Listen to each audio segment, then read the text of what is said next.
Thank you. Thank you all. Thank you, everyone. It is time once again for the Saturday anime stream, not Friday. No, it is time for all that. It is the 4th of July, which means it's an important day for Americans like myself.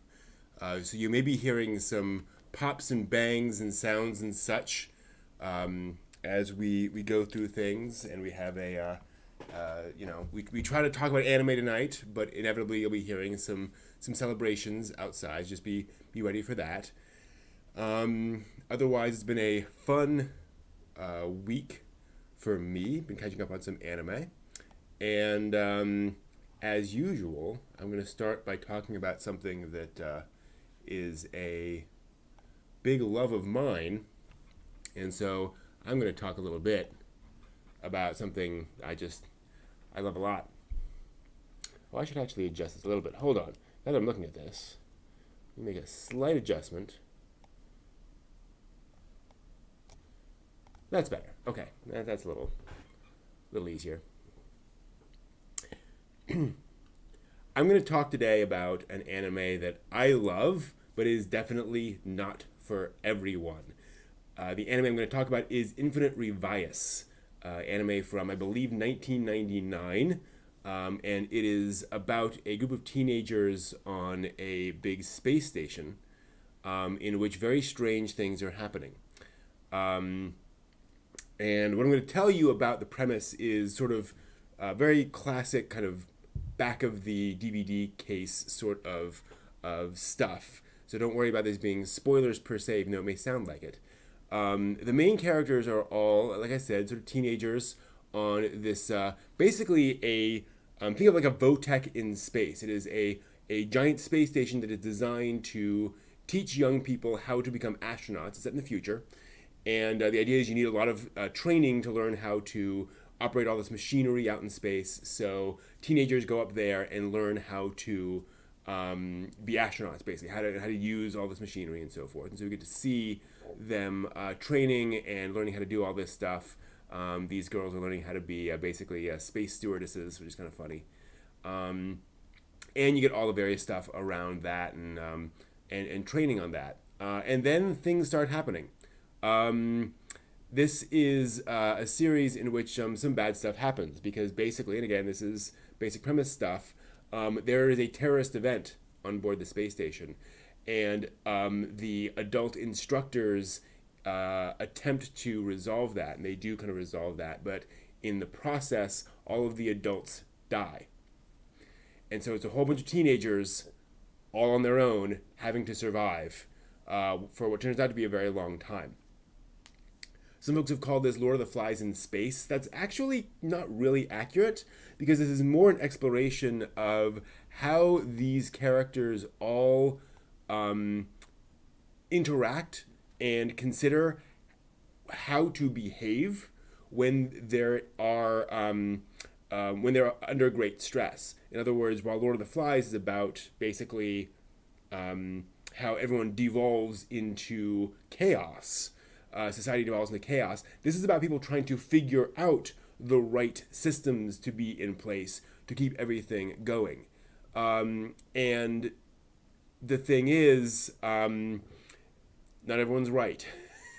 And so seeing how these things evolve over time, seeing what people are trying is really, really fascinating.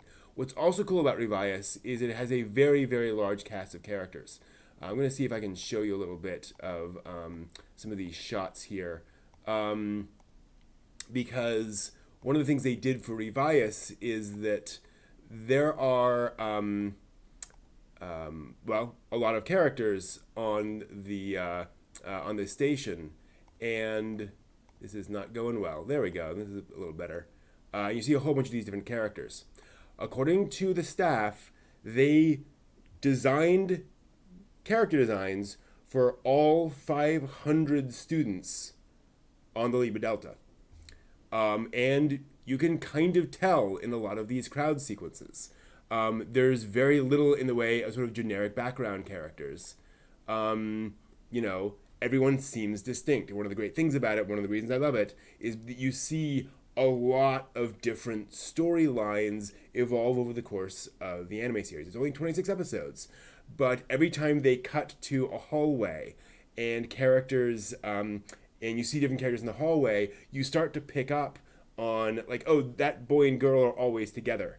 And, oh, those people are arguing, but they were together before, and all that kind of stuff you get to see sprinkled throughout the series.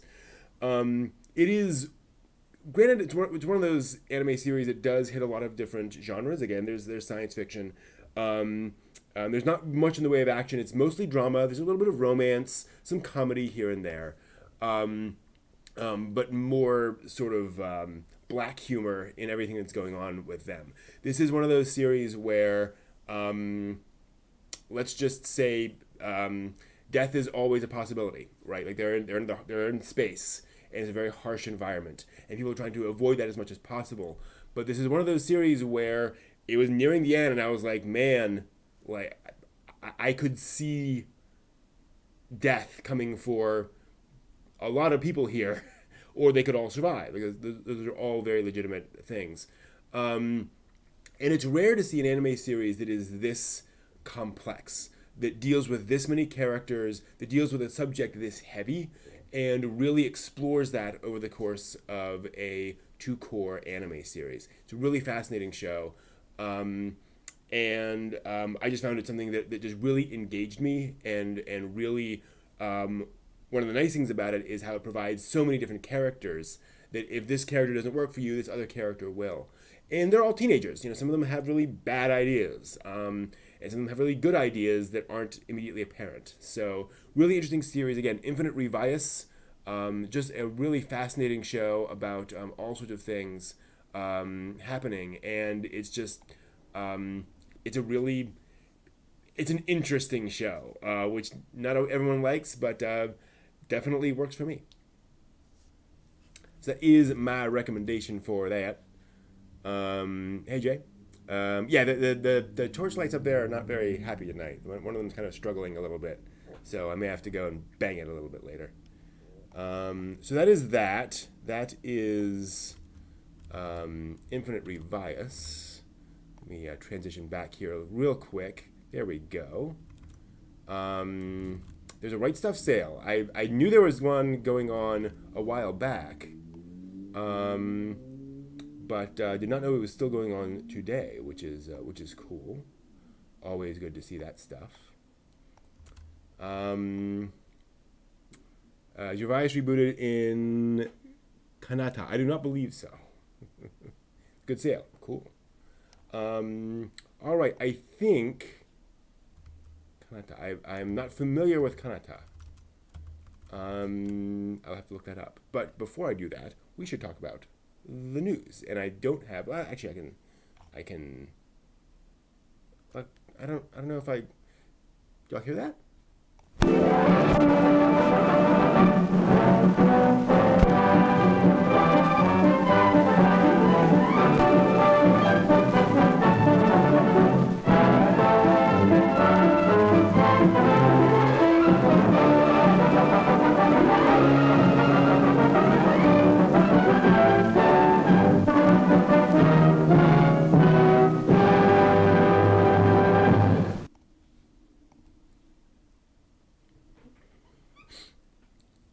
We're going to see how this works, because we're going to change things around a little bit here, and we're going to have a slightly different process than sometimes we have, because we're going to pull in my fabulous co-host, which means, I need to do this. This is going to be interesting.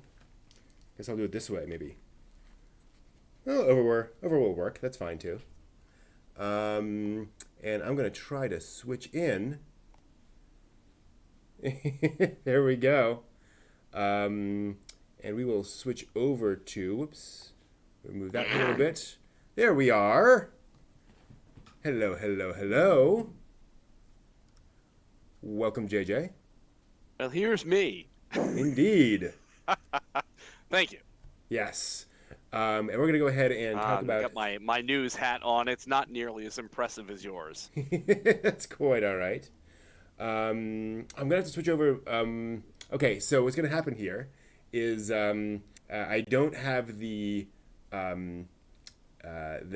news lower thirds and you at the same time. So I'll have to talk about the news and Visuals. then exactly. So like the little Okay. images. So JJ will be disappearing for a little bit, but you'll still hear him. We'll still it'll still be around. Just the ghost of Do you JJ will be speaking to us do from the you want background. to switch mute off of the other portion, and then I'll mute the YouTube portion so that things are synced better? No, I think it should be fine. We just won't see you, but we'll hear you. All right. Very good. So we'll see how that Carry goes. on then. Exactly. So let me start with this. Welcome to the news for the 4th of July, 2020, anime news specifically. Starting off, as usual, with some anime announcements. We're having a new TV anime for a manga called Don't Toy With Me, Miss Nagatoro, was announced recently. This is a manga series in the manga for masochists genre, if you're familiar with that.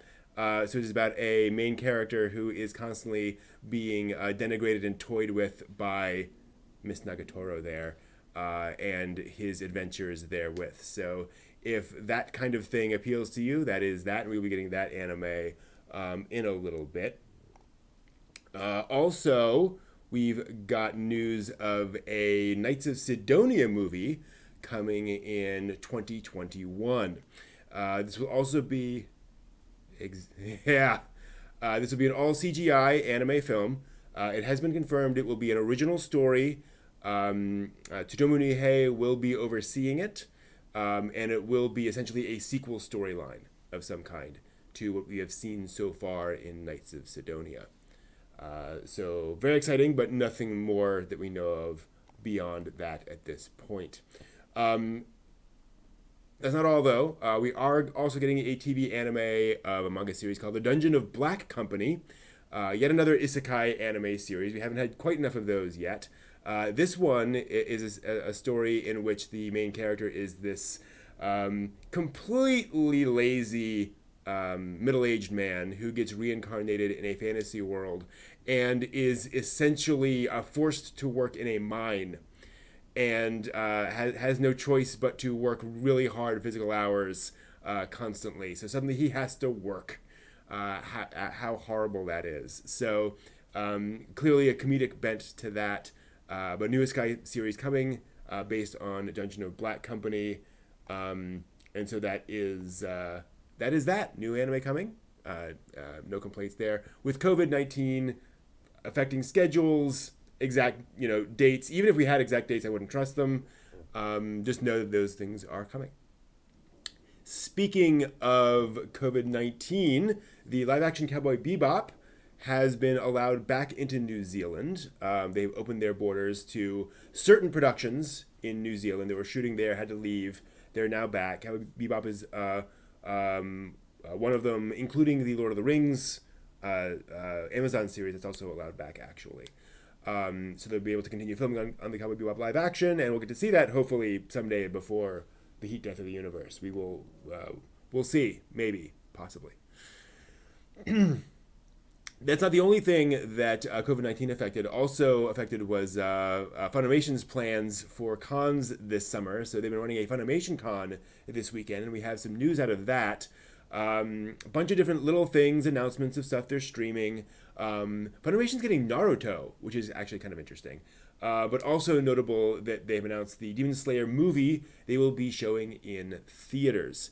And I'm sure it'll be a limited run. But they do want to air that in theaters, probably because of the success of the Dragon Ball Super Broly movie, which made bank in theaters. And so that's very exciting to see more anime in theaters. I do think it's one of those things that gets a lot of folks excited about anime, and gets folks interested in those things. Also news that Funimation is expanding into Mexico and Brazil this year. Traditionally a North American company, but as they were bought out by Sony, and Sony has been moving things around and shifting things around, Funimation is now able to branch out a little bit. And they have announced that along with this, they're going to be working on Spanish and Portuguese subs and dubs of their anime series. Obviously, not everything all at once, but they're going to be producing those as well for those markets. So exciting! I know those are two big markets for anime. So nice to see those getting some love from the industry. Also seeing some love, Kyoto Animation. They've announced that they're going to be begin recruiting again. So they're going to bring more folks into the studio, which is very nice to see. They've announced that they are accepting applications for animators, managers, and system engineers, both for fixed term and year round. So essentially part time versus full time. Well, that's not quite right. Basically, fixed term means for a certain length of time. So you're going to work on this anime and then you're done. Whereas year-round periods means full-time, staff forever, so to speak. They're also looking for general affairs personnel and some 3D CG positions, modeling, rigging effects, animation production, and so forth. Which is interesting because Kyoto Animation is not typically thought of as a CG studio, but obviously you have effects and background stuff and mechanical things and so forth and so on. So I'm sure that is something they are working on. So that is cool. They've also announced that they are accepting enrollments for the Animation DO or Animation DO, which is a training program they have for animators. So they started opening that up again as well, which will run starting in October of this year. It is open to high school graduates who are 18 to 25 years old and presumably who can speak Japanese. So that's good. Also good, RetroCrush announced more classic anime coming to its streaming service. They are a free ad-supported video-on-demand service, U.S. and Canada only. They launched back in March with 12 titles, added another 8. Now they have another 10. Notable are 3 of the Project A-ko movies, 2, 3, and 4, as well as Volta's V and Shingeki Robo, plus a variety of others, Ambassador Magma, Hakuge, Bagi, 1 Million Year Trip, and Ita Kiss. So good to see more anime coming to those services. Those, especially those classic anime where people don't really, aren't really aware of them. And they're kind of getting that audience that they wouldn't otherwise get because people generally just aren't aware of things that aren't streaming out there and around. Also, pretty good news for Sonic the Hedgehog this week. It opened in Japanese theaters this past week. It opened at number 6 in Japan, which is not too bad at all. For reference, it earned 50 million yen, about 471,000 US dollars, from Saturday to Sunday. It unfortunately had a drawback, namely Studio Ghibli.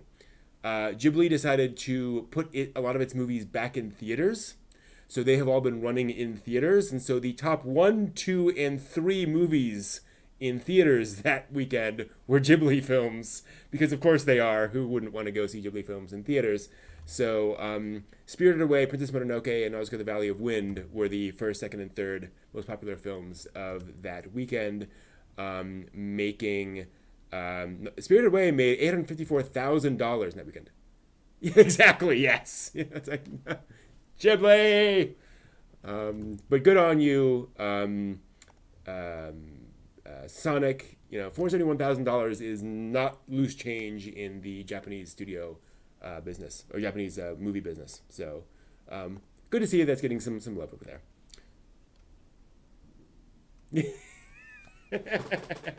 That must be it. What else could it possibly be?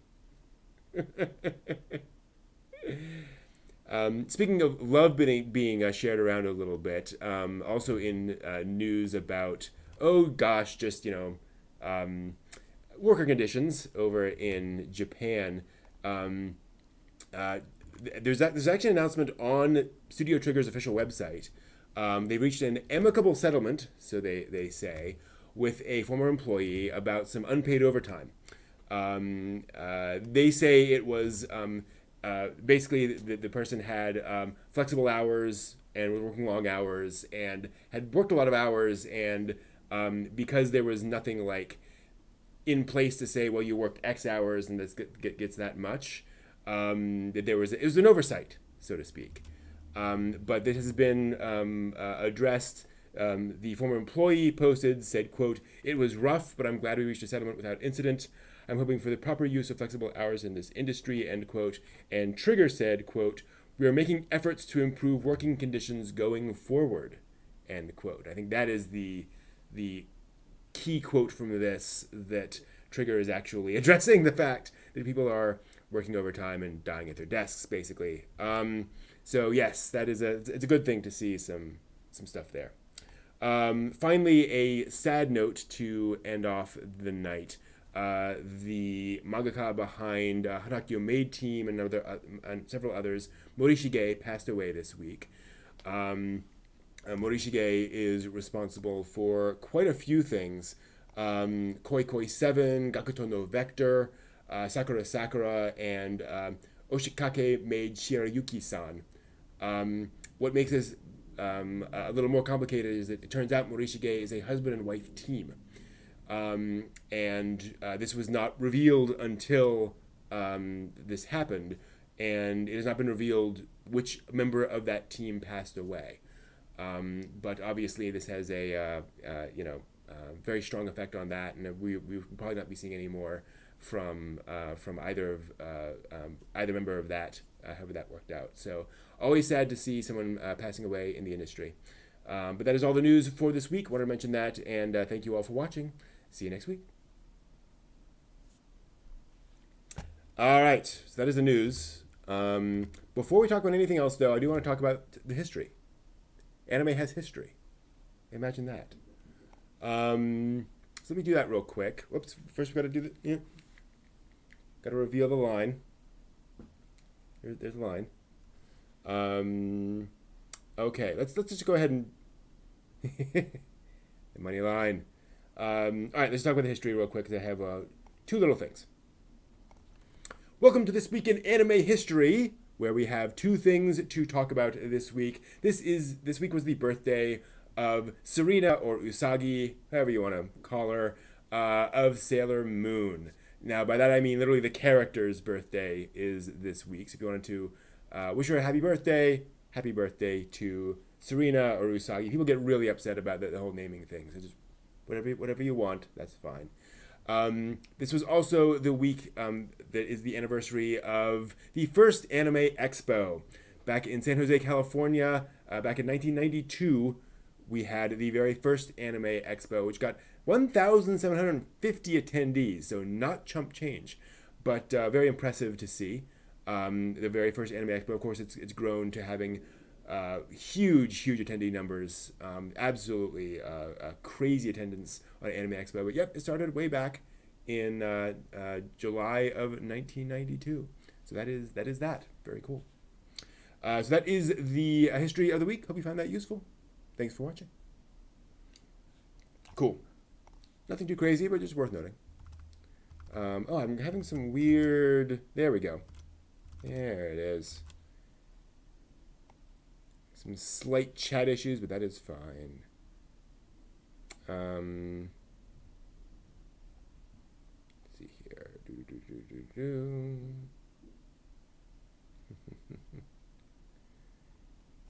But yeah. Cool. Hey Spin. Hey Jay. All right. Let us get back. Let us get back to the thing. Why is that happening now? Hold on. Oh, that's why it's happening. Okay, cool. Back to the future. Nah. There we go. So, welcome, JJ. You're back. We're back. It's all good. All right. So, good to see you. Thank you. Exactly, yes. Can we talk about this season's anime? I haven't seen any of this season's anime, so there's not much I can talk about with there, unfortunately. But we do have some stuff we do want to talk about. And we're going to try something different this week. We have an idea. We have topics to cover, and we're going to cover those topics. So we actually, it's almost like we're organized, man. I don't know. It's weird. And And you're going to see some of those at the bottom of the screen. Well, you're organized. I'm doing the best I can with what I've got. Fair enough. I also I'm gonna have the chat hold us accountable this time around. Oh, nice! Look at that. Keep your hands off Ezoken, man. Keep your hands off.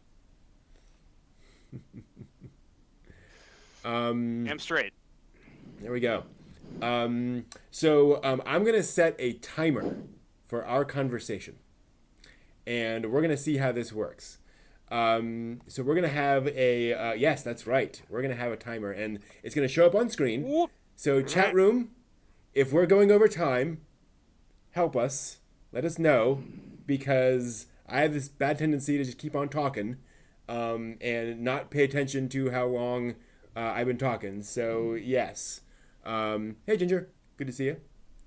So we're gonna see how this works, if this works. And we're going to talk about some of the news of this week, starting with news about the new if it works. a new Knights of Sidonia movie was announced this week. That's pretty cool. Oops, hold on. There we go. Yeah, new Knights of Sidonia movie. And I've talked about Knights of Sidonia for I don't know how many years. And I adore Knights of Sidonia. And a lot of people have said that they are really disturbed by the presentation of it, because it's not rotoscoping. So it's not Flowers of Evil, but it's a very distinct style. Okay. It's very dark. It has great swaths of monochromatic visual drama. And if you can envision... There are also portions of it that are very Miyazaki-esque. Really? How's that? It's certainly not a spoiler. Sure. To say that there's a portion where they are inside of of something, something, and the inside of it has stacked and sort of congealed structures that, if they don't look like a Ghibli film. Okay. Yeah. I mean, they're just the tile roofs, the sort of paper doors and stuff and they're just stacked up in a kind of a way that it's kind of like Spirited Away. I mean, it's a really wow, geez, that's visually very interesting. Yeah. So as soon as I saw that there was going to be a new Knights of Sidonia, I was like, oh, crap, yeah. Hell yeah. Well, I'm all over that, please. So I hope this is not a spoilery question. Did the current stuff end in a point which naturally suggested plot for a next movie? Like can you see where they're going to make a next movie from? Without getting to spoil what, but...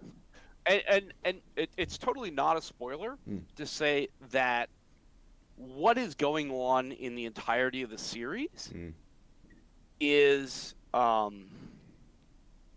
completely self-contained, so that the story and the drama that you have plays out in its own environment, in its own universe. As Phil would say, it's completely, true to its own universe. Okay. So what happens in Knights of Sidonia, Sidonia no Kishi, is entirely contained within their world and within their experience, so that you have literally the entirety of the universe to encounter. Oh, gotcha. Okay. So it was really well done. I mean, you understand, where people are coming from. You understand where their origin stories are, and none of it is limited by, you've got 24 hours. The sun will rise on Earth and set on Earth. You know what I mean? It's like you're not limited to that. You were broadly, spread out across the entirety of the galaxy, and that gives so much story opportunity, which is why I was glad there was, Sidonia no Kishi 1 and 2, and then now there's a movie. Oh, hell yeah. Oh, this will be exciting. I hope they're going to keep true to it. You know what I mean? It's been enough time since Sidonia 2 that it's going to take it. I hope they're really working hard to make sure it dovetails in nicely with that. So yeah, and given the fact that Nihei is working with them, that's a good sign. So yeah, definitely. Yeah, I mean the we have some things, and I'm sure everyone's aware of One Punch Man, One Punch Man 2. And what happens when you kind of switch? Ooh, nice. That is a nice thing. That's what we're talking about. Sweet. But One Punch, they changed who was, the studio doing One Punch, and the sort of there was just an article from my anime list not that long ago that was talking about the shift in popularity, and that it's dropped for One Punch 2 versus One Punch 1. And a lot of that is because of the story treatment and how the thing was dealt with. So, having the actual creator involved in Sidonia as the movie is, thank you. Thank you. Perfect. Let's make sure we keep it on track. Excited for that. Yeah, and I'm glad that it's not like he's coming on as the director and executive producer and all that kind of stuff, because that can just, then you're making so many different decisions. Just have Nihei come in to ensure that you're fitting into the world and fitting into the kind of story that makes sense in that world, which can be very weird. Sidonia is it's a funky story, and I really enjoyed the funk. Fun as that is to say, and somebody who's going to assure some continuity is going to be great, because there's so much ground to cover. Oh wow! Now having seen that the movie's coming out, it makes me want to go and rewatch 1 and 2 again. Nice. So I can be in a fresh perspective for when the movie comes out. Although I know I'm talking about 6 months or a year before I can find it in other sources. So yeah. So, let me ask you this: is this the kind of movie that you think would be a good idea to air in U.S. theaters, or is it something that really, you would need context to understand?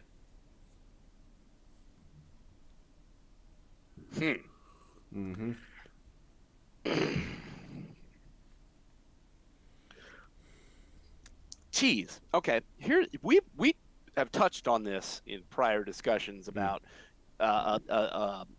ambiguity tolerance. Yes. For characters versus story.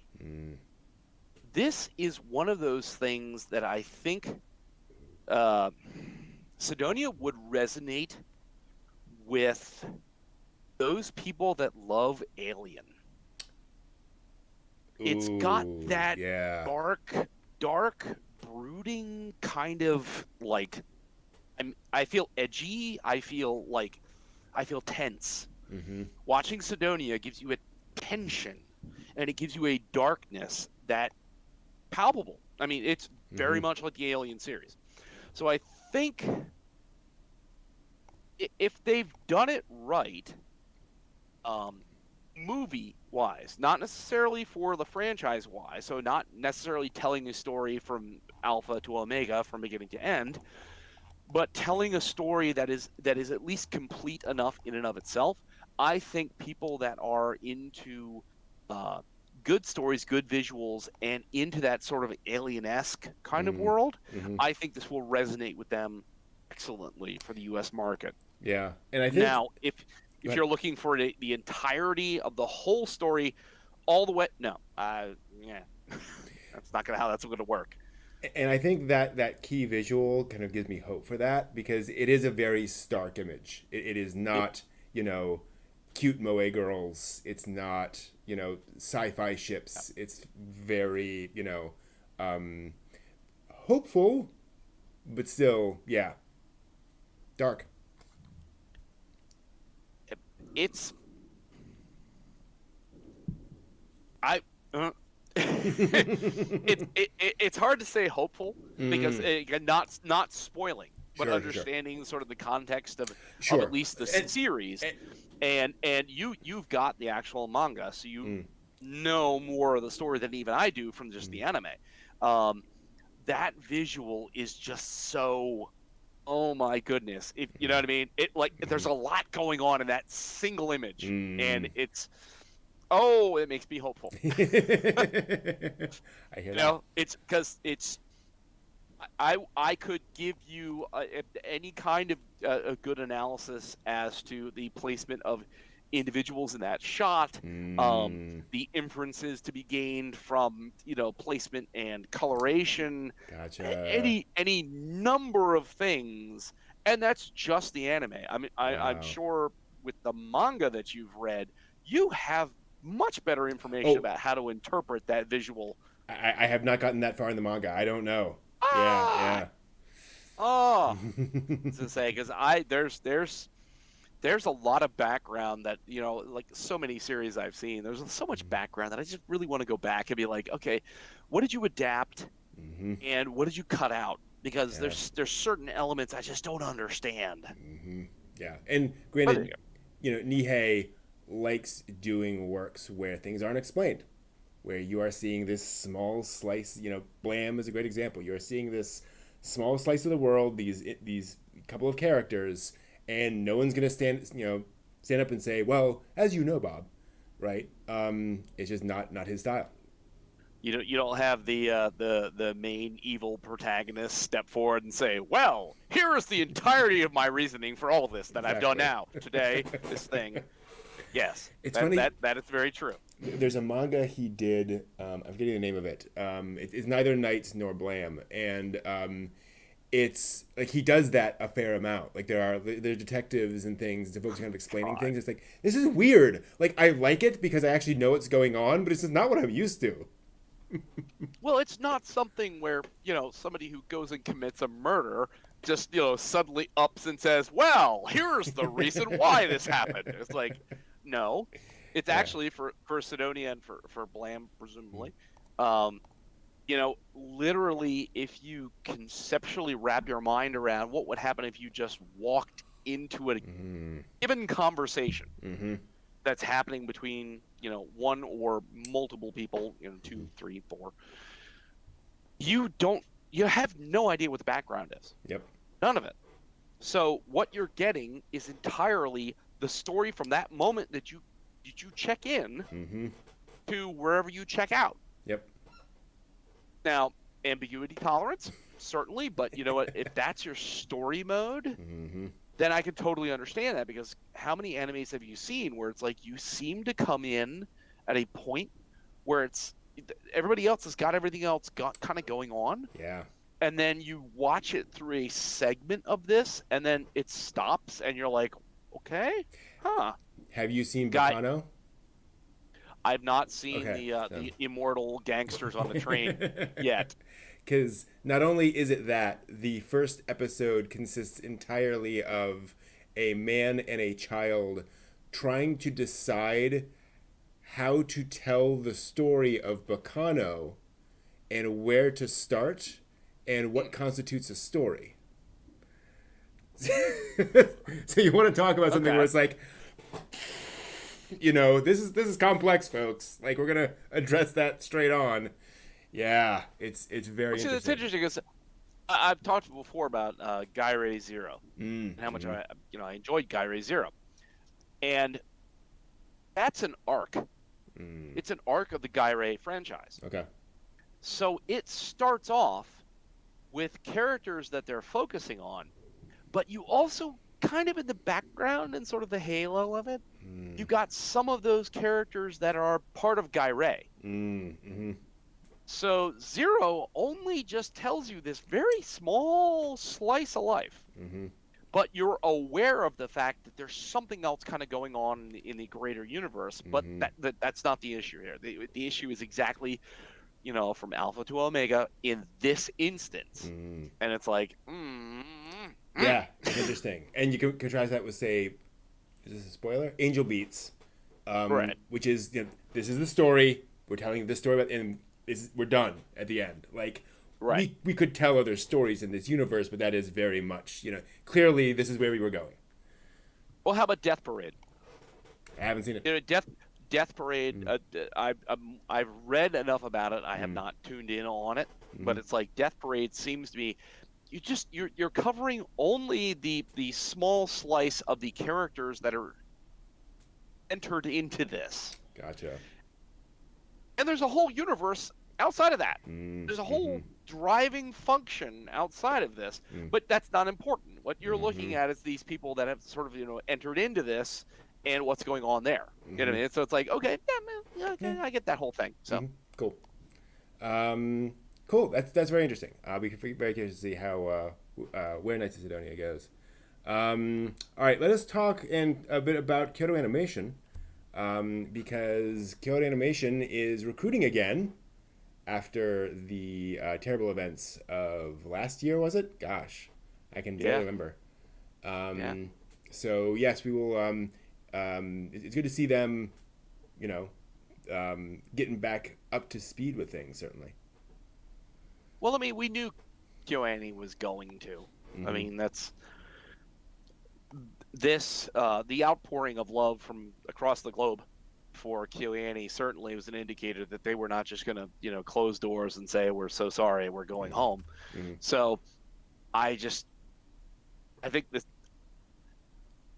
I look forward to the stories about the people that are going to come forward because of this and how they're going to try and engage KyoAni, because sort of before this, there were a lot of people that were throwing resumes and throwing work at KyoAni just because that was a job to have. Sure.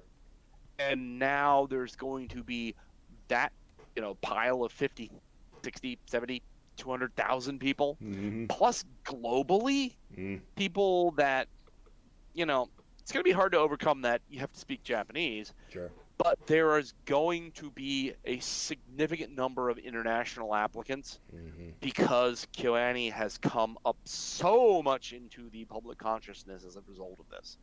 So I would love to hear some of their stories. I hope they're going to do something like a web blog or something, kind of anything, just to discuss what it's like to pick yourself up from the ashes, dust yourself off, mourn your dead, and move forward. How do you take all these people who are so passionate and who are so moved by the experience and then find those that, the momentary passion won't just pass, but these people that are really committed and it's a deep-seated love and that they are going to be an excellent fit for KyoAni. I would love to see something like that. Yeah, totally. It's going to be a difficult team dynamic to fit into. Folks who've been through all this and then try to be part of it. And especially, in the midst of COVID-19, where, you're not going to be going into work with these people. You're probably going to be staying at home for a significant amount of time. I wonder how much that affects, teamwork and so forth in those environments. Well, I was going to say, there's certainly, as we know right here, all of us together, there is a meeting of the minds that you can do video calling and chatting, etc. Sure. That you can put things together, and that will, that will be the tremendously interesting thing. It's like for those people that have gone through college, graduate school, who speak conversational Japanese, and they can read, and they also are, graphic dependers or whatever. This is an unprecedented time in history where you don't have to necessarily, and it depends on what KyoAni's requirements are for employees. But arguably, if you could meet the basic criteria of speaking and being able to function in Japanese, that why couldn't you be in Toronto? Mm-hmm. Why couldn't you be in Berlin? Why could you not be in, Sao Paulo? Mm-hmm. Why couldn't you be in Ivory Coast? Mm-hmm. You know what I mean? Anybody that has the skills and can do those things could be anywhere, arguably. And with video conferencing, do you have to be there present physically? And we have enough international animators now working in the anime industry that I think there's a much more powerful case to be made for that. To say it's not, I mean, it's certainly exceptional, but it's not pioneering anymore, right? Well, your discussion last week about the guy who's a non-native working for Studio Ghibli. Yeah. You know what I mean? You know what I mean? The guy's written a book, and he's talked about his time there and his experiences there, and he's non-native. Mm-hmm. And that was him being there physically at a time where physical presence was the thing. Mm-hmm. We are now sort of beyond the physical presence. For the number of people, certainly I know for Virginia, we've proceeded into phase 3. Mm-hmm. So people can go back to their offices, they can go back to restaurants, they can go back to various things. There's a lot of people that I see just, walking around the average, weekday morning, walking the dogs.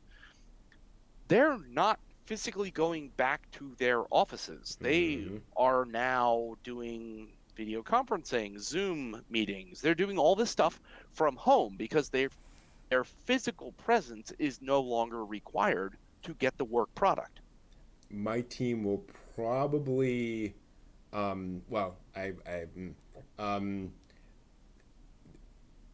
there's no reason for my team to go back to work for months. Like there's literally nothing driving that whatsoever. Obviously, there are advantages to being physically co-located for a variety of reasons. Right. But right. In terms of the basic work product, like we could stay there or we could stay home for essentially the rest of our careers if we really wanted to. It's like, Well, I mean, I don't ever discount the fact that, once a week, twice a week, you need to physically lay eyes on people to sort of, have that sort of social connection to what your work product is. But in large measure, if you're programming stuff and you're teaching people and you're putting together a syllabus, a lot of this is a lot like distance learning. Yep. You just put these things together, you submit them, and you get critique from it, you fix it, and you submit it again, and you move on. And animation has become so distributed. The key animator in Japan is shipping his keys to Vietnam, where they're being tweened, where they're being shipped to South Korea for coloring, when they then come back and they get edited in a studio or in a video editing bay, somewhere else in Japan, right? Like all of these things have all been disconnected. I was talking to a musician, I think I mentioned this, at a convention last year, who is an American musician who does the drums for Beyblade, because they're like, we need a drummer who can just lay down these tracks, and it doesn't matter where they live. We just have them do that, and then that becomes track number 38 of all of these other things in the music, and we move on. Well, and that was the thing that I went and did a voice acting seminar. Yeah, jeez. It's been about 7-8 years ago now. But at the time, it was the sort of moment as it was advancing, where the recommendation was go and find a pro studio to do your cut. Yes. To do your presentation piece, and then you submit that. But, and that was sort of the, their moment is, but that's changing. That with the advance of technology, that you can actually cut your own stuff at home. You can mix your own stuff if you have the capability of understanding how to do that, how to work with a mixing board, how to cut out extraneous sounds. You can do all of this at home. In the future, well, now 8 years later, here we are in the future, that you can cut these things, you can mix these things, you can, deaden out background noises, etc. And that when it comes down to it, you're, pretty likely going to have to, if you get selected, meet the people face to face, to lay eyes on them and say, "Hi, nice to meet you. How you doing?" Mm-hmm.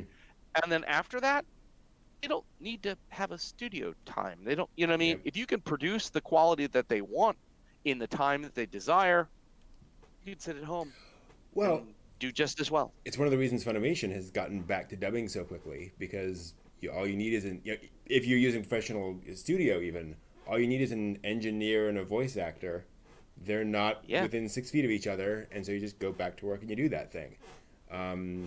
It's Most even people that do voiceover, stuff have all the equipment. Mm-hmm. I don't. The guy's name was John. I wish I could remember his last name, and I have no idea who he was. But he had been doing voiceover work for commercials and for games. Mm-hmm. And he brought in 5, 6, 7 of his favorite microphones. Oh, gotcha, yeah. And that was his thing. That was like his thing. He collected microphones. So he said, I've got classics from like the 1920s and 30s, the big old microphones, and I've got these, such and such and blah, blah, blah. And that was his thing. But he had this whole collection of microphones that picked up, depending on whether you were putting the spit filter in front of it, whether you were putting a little fuzzy sock on it. He had different microphones for different things. Sure. And they that brought out different nuances in his presentation. So it's like, somebody who's a professional voice actor, I'm not going to be surprised if you said, yeah, same thing. They've got like 7 to 10 of these things around. They need to do a game. Then they use this. They need to do an anime. They do this. They need to do a commercial. They do that. And it's like, yeah, that makes sense. That's the proper tool for the job that you are doing, like a carpenter. Like, anybody who's a professional, they've got the tools for the job. Yeah. So yeah, it's interesting. We're curious to see and of course, it's so hard to pull information out of the industry. So we'll see if we hear anything about Kyoto Animation's changes. But like you say, hopefully we'll hear more. I hope. Yeah. I got a lot of hope. Me too. All right, let's talk a little bit about RetroCrush, a video-on-demand streaming service for old anime that wasn't made in the past 5 years. Apparently, that was a thing. Apparently, there was anime back in the day. It's called classic anime. I see. Yes. It's not old. I do love, though, the fact that anytime you see like a DVD for any movie, TV series, whatever, made more than 10 years ago, it's a classic, right? The classic, whatever. The class. It is like, okay, not everything's a classic, but I get what you're saying. But I mean, everything within its milieu. So when you look at a film from the 1930s, Casablanca, or Casablanca, no, that was 40s. 40s. But you know what I'm saying? Yeah. Run it back some point in the 30s. Those are classic because there's a lot of time on that. Momotaro is a classic. I agree. What? But I do not agree that every movie made in the 1930s was a classic. That's my complaint. Well, yes, in some respects, the sort of lingua franca of classic doesn't necessarily indicate that it's classic age. And a lot of people refer to it as classic as like, oh my gosh, that's such a classic film. You're like, no, some of them are terrible. Some of them there's reasons why they had B movies. They weren't good. But time wise, just for longevity wise, they're classic because of the age. They've survived this long. So given, and I'm not saying that again, Momotaro, I'm not saying that you don't have anime styled things that are old classic kind of things, but for completeness of stuff, you know what I mean, it's like 70s you have certainly some complete series that are still extant, Saizai-san, even into the 60s. Ashita no Joe, you know what I mean, so you have some of these that are classic, and then you've got things that run up into the 80s, 90s, and 2000s where classic is the fact that you could still probably watch it. If you could kind of sort of find it. Which is what makes these licenses so interesting that RetroCrush brought up, because clearly there is something notable about each one from that perspective. So they've licensed 1,000,000 Year Trip Bonder Book, Boggy the Monster of Mighty Nature, Ambassador of Magma, Hakuge, Legend of the Moby Dick, Volta's V, Shingeta Robo, Itakis, and Project Echo's 2, 3, and 4.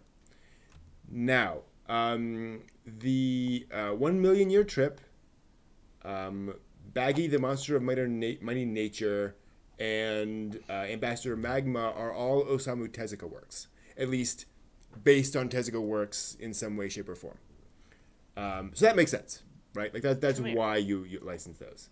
Legend of Moby Dick is an anime series from 1997, directed by Osamu Dezaki, who is one of the great anime directors, and I believe it may have been his last work. I'm pulling this up to see if that's correct. I don't know how I'd be able to tell that. But Dezaki, definitely a major name. Itakis, I don't know. It's a high school romantic comedy. Itazura no Kiss. I believe it's one of those things where... there we go. You're back. Sorry, we've got fireworks going off, and I just had a dog literally go down underneath the computer and sit on the USB cable. Which is, he's a good boy. Where did he go again? He's back under the cables. Come here, buddy. Come here. Ah, boy, here we go. Now it's all gone to hell and back. Oh, seemed fine on this end.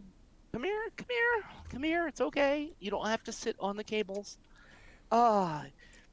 So see? I'm not sure. There we go. Hi. He's a little nervous. Mm-hmm. You can see a I little would be panty. too. Yeah, it's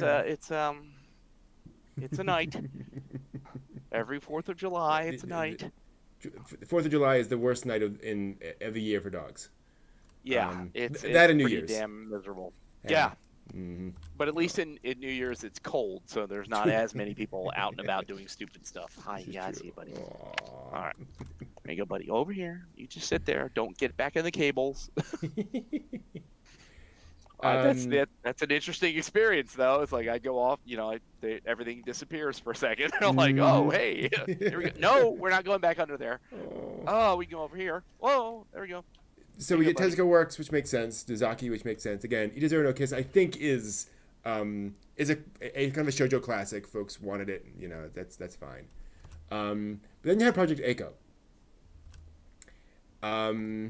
Which I adore Project Echo, so. Yeah. How much Echo have you seen? Echo, Biko, Siko.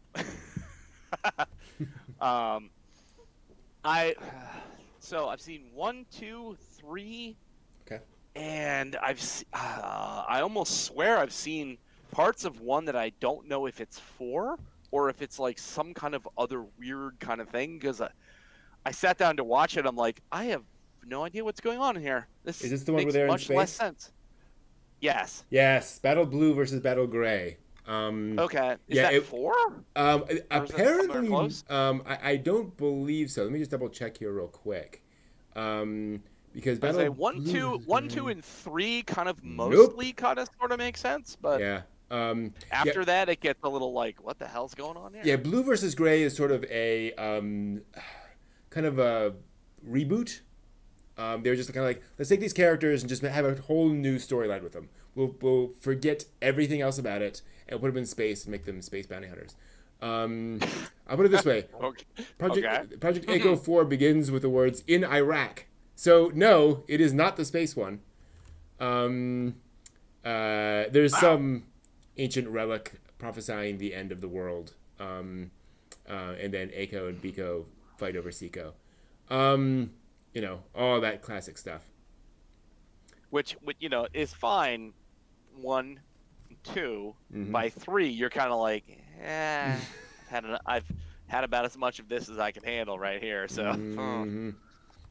Yeah, I feel Eiko's kind of interesting because the first one has a very complicated history, and it became this kind of classic of just absurdly high budget animation, where it's just basically we're gonna bring in a whole bunch of great animators and just let them loose, and they're just gonna draw whatever the heck they want, and they're just going to, we're just gonna let them loose on this concept. And so it was sort of this showcase of animation talent, the original Project Echo. And you can see that just how ridiculous it was. But even then, I mean, if you want to like showcase Echo versus Do You Remember Love, Macross? Yeah. You want to talk about budget? Like, wow. Well, and I think that was the difference, though, is that Do You Remember Love was very much an intentional, everyone knew what Macross was. Macross got this huge budget, so we're just gonna put it in there. Echo came out of nowhere, and so no one had any expectations of Echo, and so the fact that they got the animation quality they did and the budget they did out of that thing was what was remarkable. Not that it was the highest budgeted thing of its period, but that it was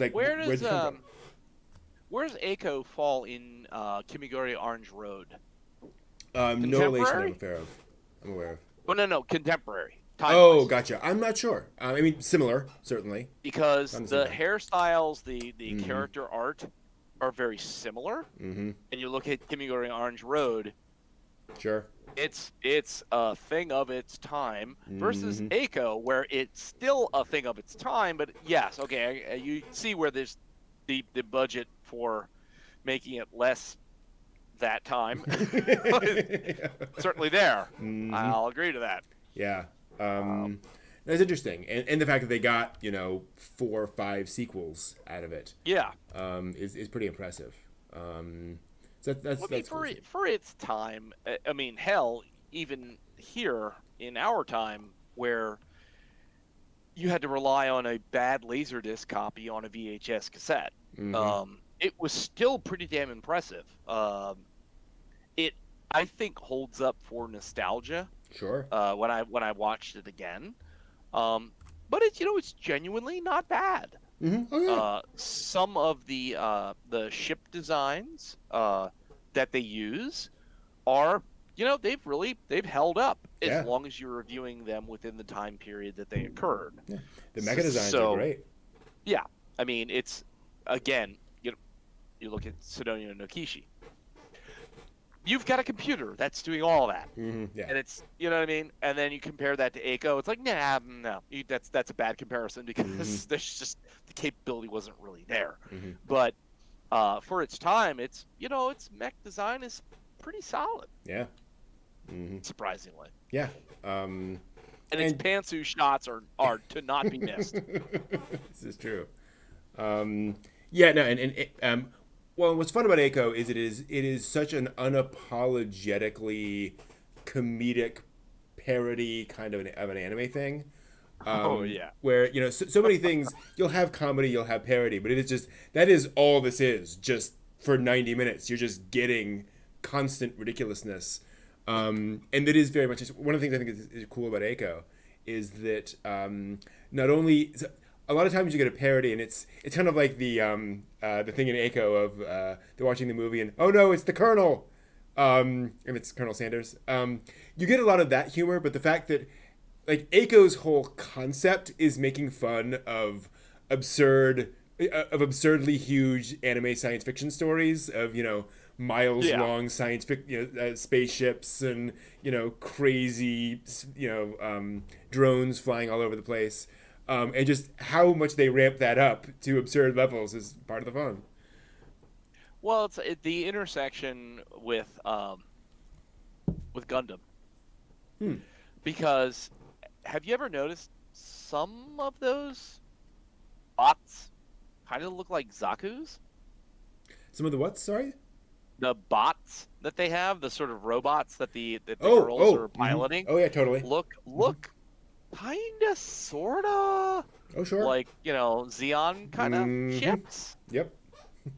Go figure how that would work. So it's like I think that when I saw that, and after having seen some of the original Gundam, and I kind of was like, is this supposed to be kind of a joke about now you've got people doing things and stuff's happening, and then look, robots, and that solves things. No, it doesn't. You know, The fighters look not unlike Valkyries. There's definitely some. Yep, having some fun with that. So a little tongue in cheek on that. Yep, exactly. Which talking about RetroCrush and talking about Macross. The thought had occurred to me today because I was looking through, the 4th of July stuff and the 75th anniversary of D-Day, these other things. It occurred to me today, having, sort of casting back on the idea of Do You Remember Love, Macross, the movie? Is the Zentradi betrayal of Bedoza an element of understanding culture and understanding non-war pursuits after the defeat in World War II and the stepping down of the Emperor from God Emperor to just a man? That is something I cannot answer in a minute and a half. But that's my thought about RetroCrush and these retro shows, retro Macross. Some interesting conceptual notions that occurred to me today, like, oh my, what happens when your emperor steps down from being a god king to being a man, and you emphasize at the end of a conflict culture and humanity? Oh yeah, I think you can definitely make that connection. No question. But moving on. Moving on. We're moving on. RetroCrush now where next? Okay. Trigger. Hell yeah. Yeah. So this is an interesting story for a couple of different reasons. One is that it really deals with the whole question of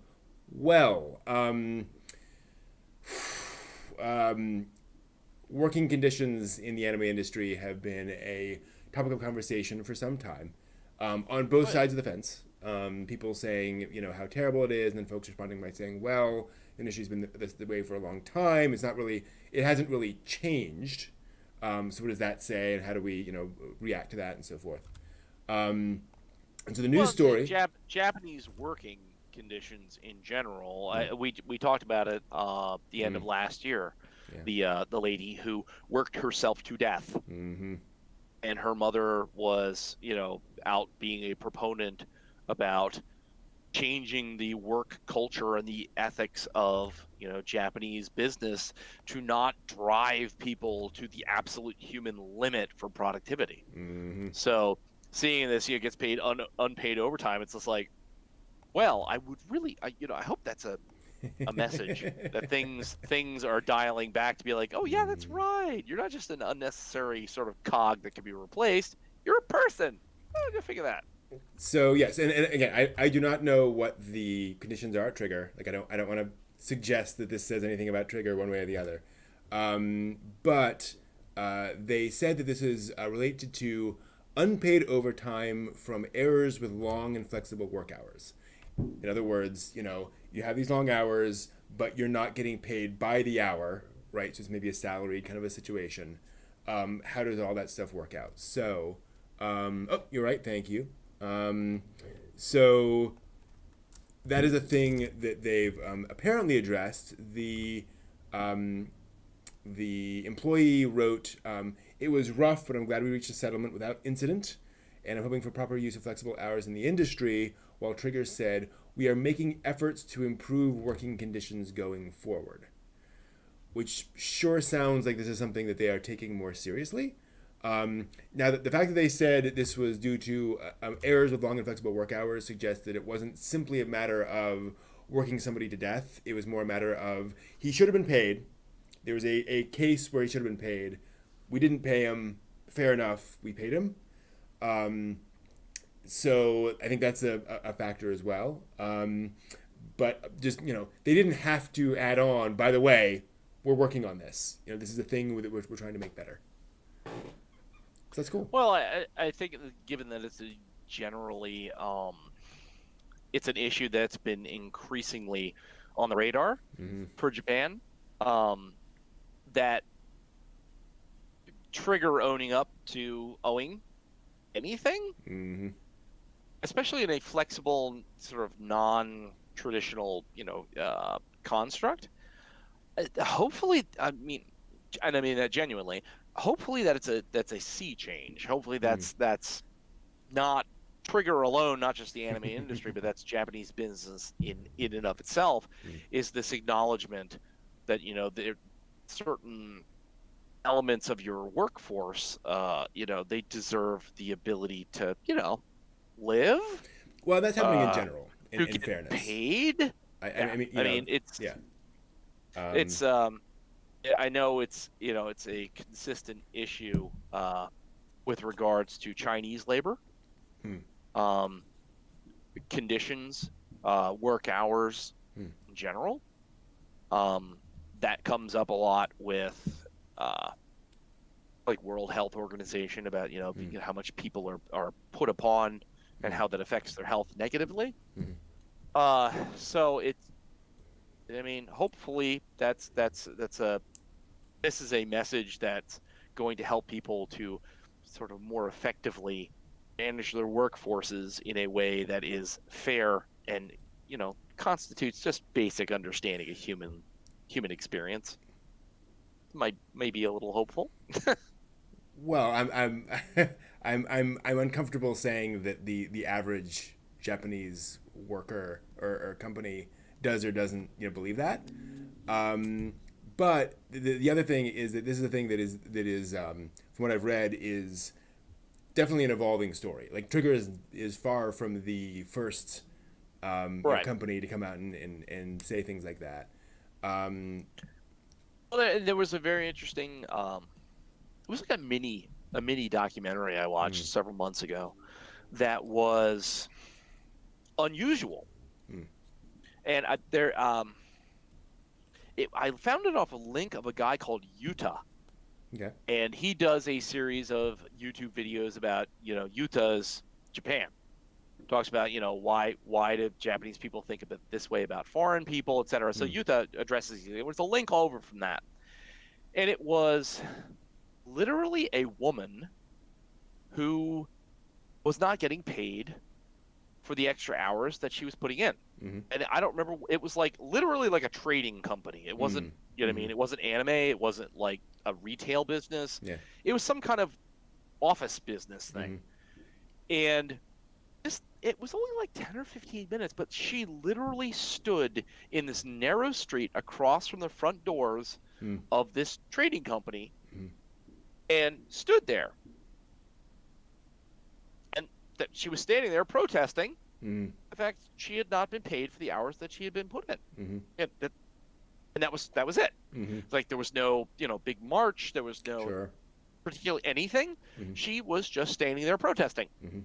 It's just like, wow, that's wow. I've never really seen anything sort of individual standing out in front of a single building in a narrow sort of Oh, street oh. protesting. I've seen more like people with their Mm, safety masks on and their helmets on, and they mm, protesting it en masse. mm, But to see one person standing in the mm. street across from the company Oh yeah, no protesting, like, that happens. There's a great story of a guy who worked for I think it was Toyota, and really disliked the fact that you had to do the exercises every morning. They led you huh, on those the calisthenic exercises. the Um, radio yep, calisthenics. exactly. And so every morning, so he left the company, but he still works or still lives near the Toyota plant where he worked. So every morning he takes a speaker and plays radio calisthenics back at the plant over like a loudspeaker just to annoy them every morning. Wow. um, yeah, because he's like, yeah, that's really ridiculous. So I'm just gonna annoy them, and he's just this random guy who does that every day. And it's like, okay, that's interesting. See, Yeah. these are parts of that, about society that Mm, you don't often get to hear about, yeah. where it's like, wow. So in Japanese society, there are people who are complete whacked out dumbasses, just like American society. It's awesome. This is cool. What what Well, what wonderful like sinking of humanity that is. well, it's that complicated thing where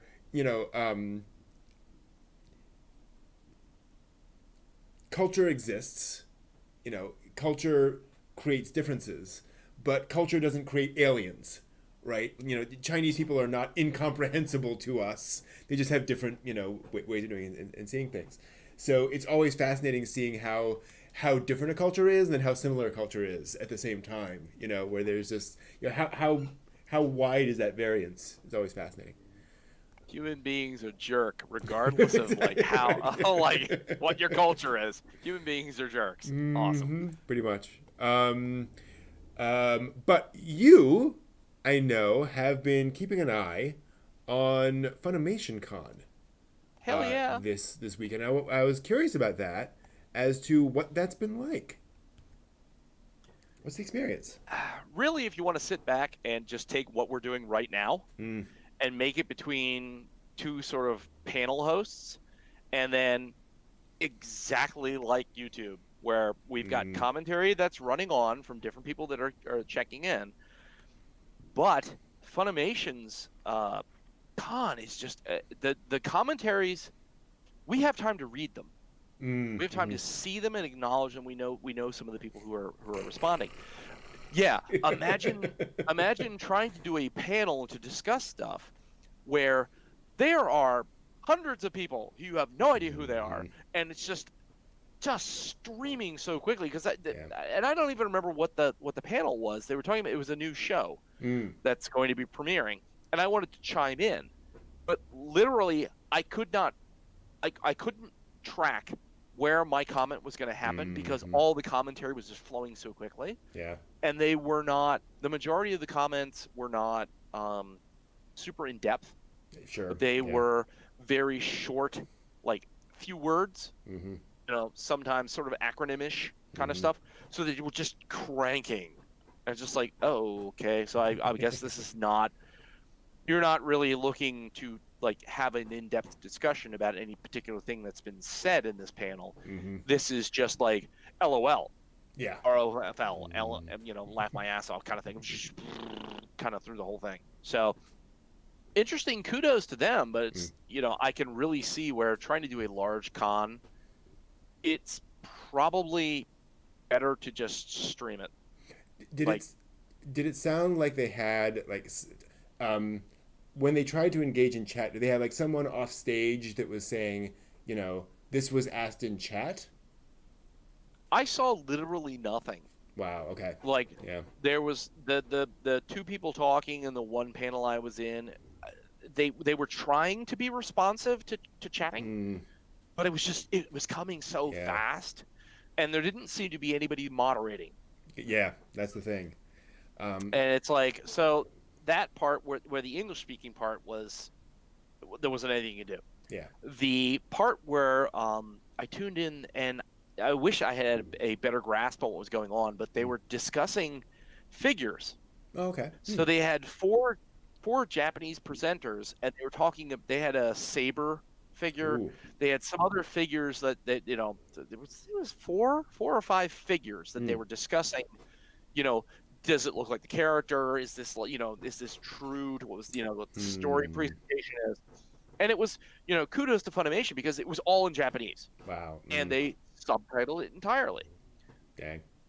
Which means it wasn't live. Right. You know what I mean? Unless somebody was really good at translating and typing like a madman or a woman. You know what I mean? So there was some kind of delay. So just trying to figure out what people's comments were. There's no conceivable way. Obviously, this was filmed in Japan. Yeah.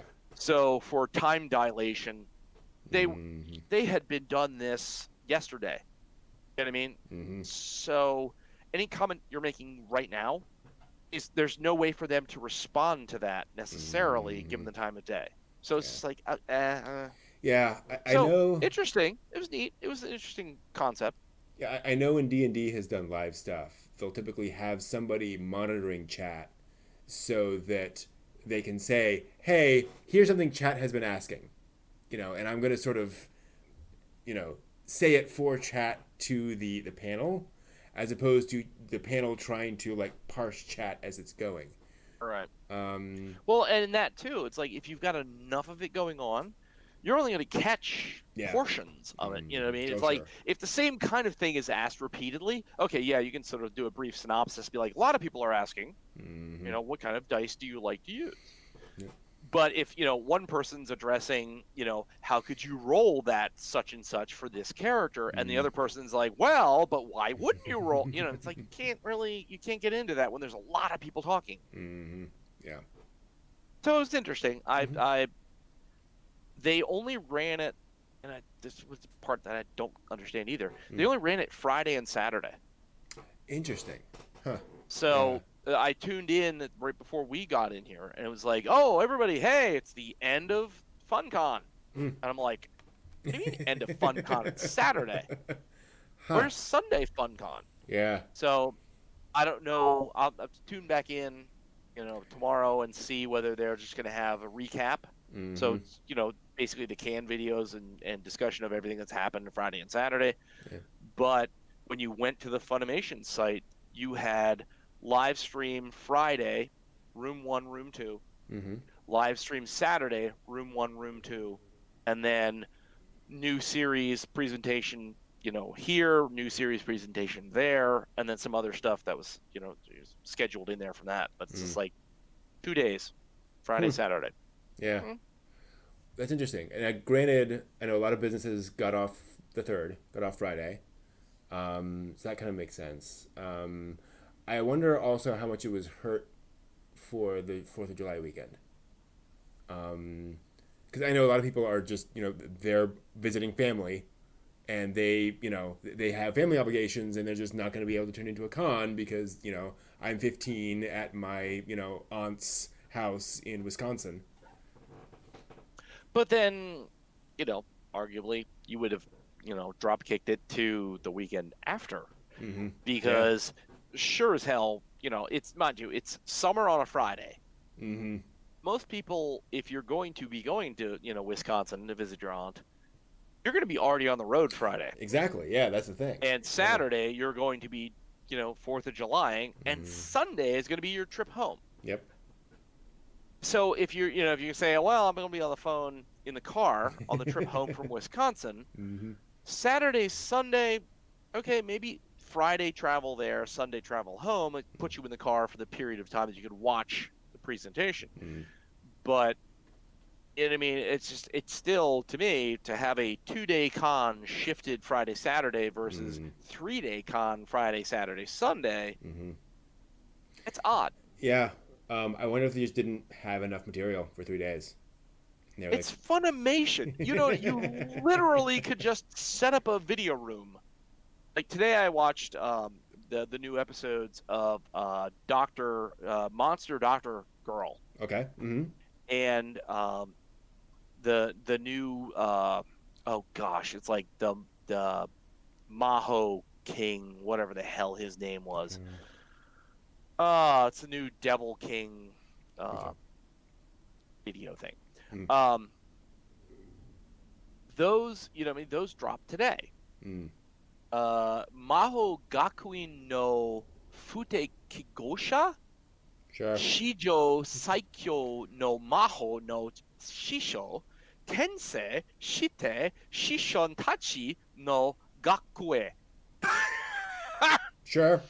The misfit of Demon King Academy, history's strongest Demon King, reincarnates and goes to school with his descendants. There we go.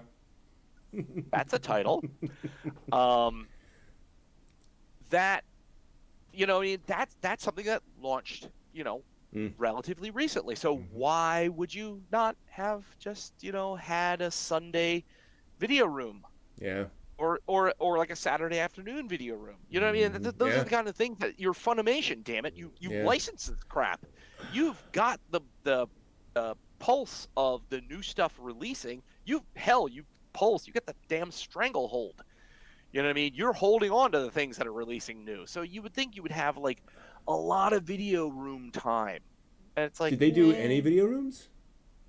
They did. There was one I missed. I don't know what the new release was they were videoing, but so that they did have that, but it's like you have, you know what I mean? Again, you're Funimation. Yeah. So you've got a lot of those that you could do. You don't have to do one for an hour.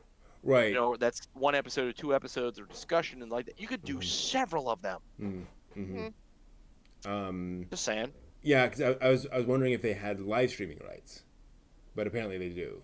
So, interesting. Well, I was going to say the video I caught the tail end of was subbed. So obviously, they've gotten it, they've put it through the paces, they've subbed it and done their thing with it. That would be an interesting panel to actually watch, to see, to give somebody who's master of the language, give them an unsubbed, show them 5 minutes of stop, let's say, okay, what happened? Yeah. And then another 5 minutes, what happened? I mean, it would take forever. Yeah. But it would be an interesting process to see somebody who's master of the language, that how their process of going through the contextual aspects of Japanese, how they piece that together to make the entire sub. I'm going to be evil. But I would love to do a panel wherein, everyone troops in and I say, okay, who here knows Japanese? Raise your hand. All right, come on up. Come on up. Sit down. I'm going to show you 5 minutes of a raw anime. You tell us what happened. Oh, wow. You are going to preface that with, like, this is in all seriousness. Don't pull any crap. You have to know what you're talking about. And don't come up here and be like,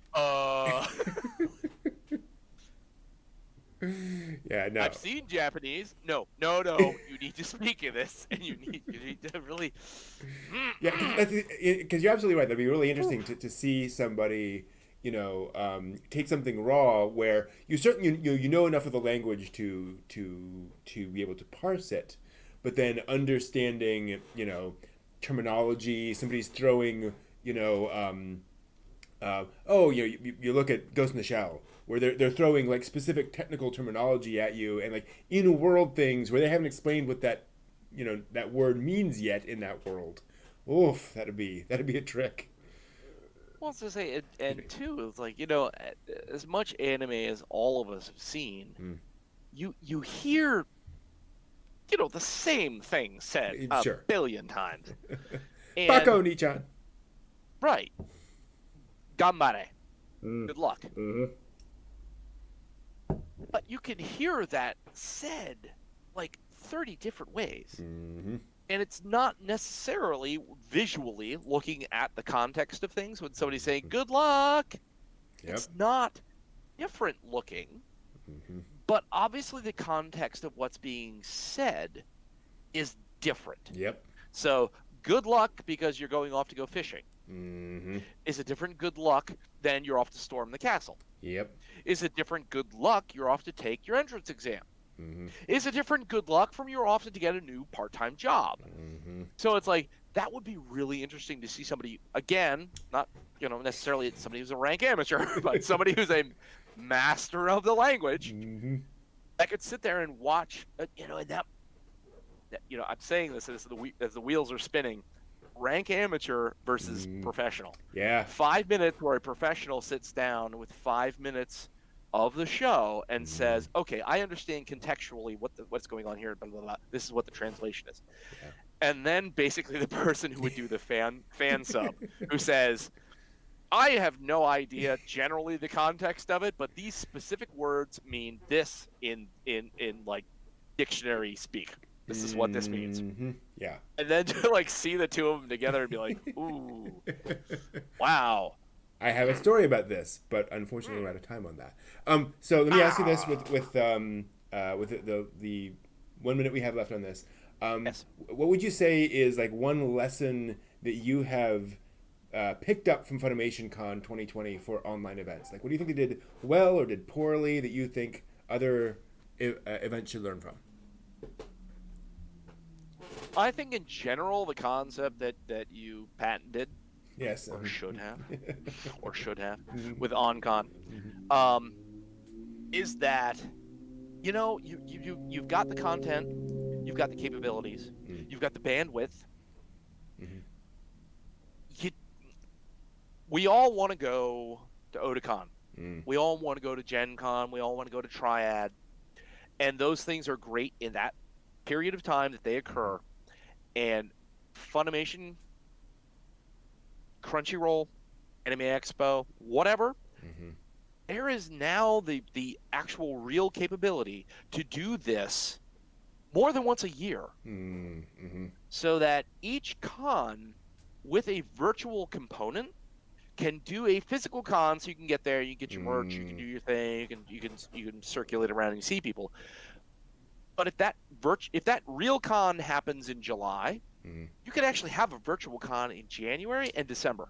Interesting. And you could actually get content across a much broader spectrum of people, because everybody can't make it to Otakon.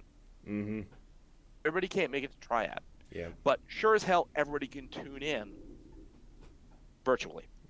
So certainly, the thing I'm learning from Funimation is when you get the money behind it, they can do things like you had to badge in to FunCon. Oh wow! Okay. You had to actually have your registered email and your badge number to log in to stream FunCon. It was all free. Yeah. It was free, but they're doing that as a a gatekeeping to make sure everybody's registered to get into this thing. So, but you know what I'm saying? It's like that kind of thing. It's like, okay, you guys are running it. You're trying to run it as like legit to a con as you can, where you've got to have a certain thing to do the things you want to do. So, that's what I've learned is you can actually run cons more frequently, engage the population more frequently and more completely. Imagine that. Cool. Like Geek Archaeology has already done, patented. There we go. So we've gotten through all the stuff. I'm going to take a little bit of time to talk about the story I wanted to tell. So you and I have discussed the problems of translation and the difficulties thereof. Because there's this issue with, I'm trying to pull it up, I'm not going to be able to find it. Exactly what you were talking about, of what is an exact translation. Right. Steve Alpert, in his book, Sharing a House with a Never-Ending Man, covers this precisely. We now have our story, JJ. You've seen Princess Mononoke, correct? Yep. So you remember when Ashitaka is galloping along, and he comes across the village is being attacked by samurai. Right. And one of the samurai points at Ashitaka, and in the translation version, he goes, "His head is mine." Right. The Japanese line is 3 words, which translate to "helmet neck is." Helmet neck is the line.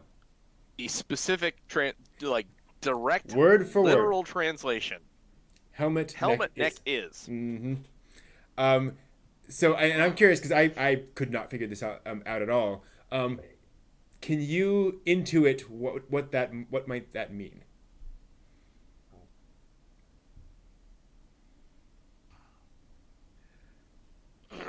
Based and again contextually, that you're in a big sword fight. So if you say helmet neck is, you're making a statement about the top of the body. Yep.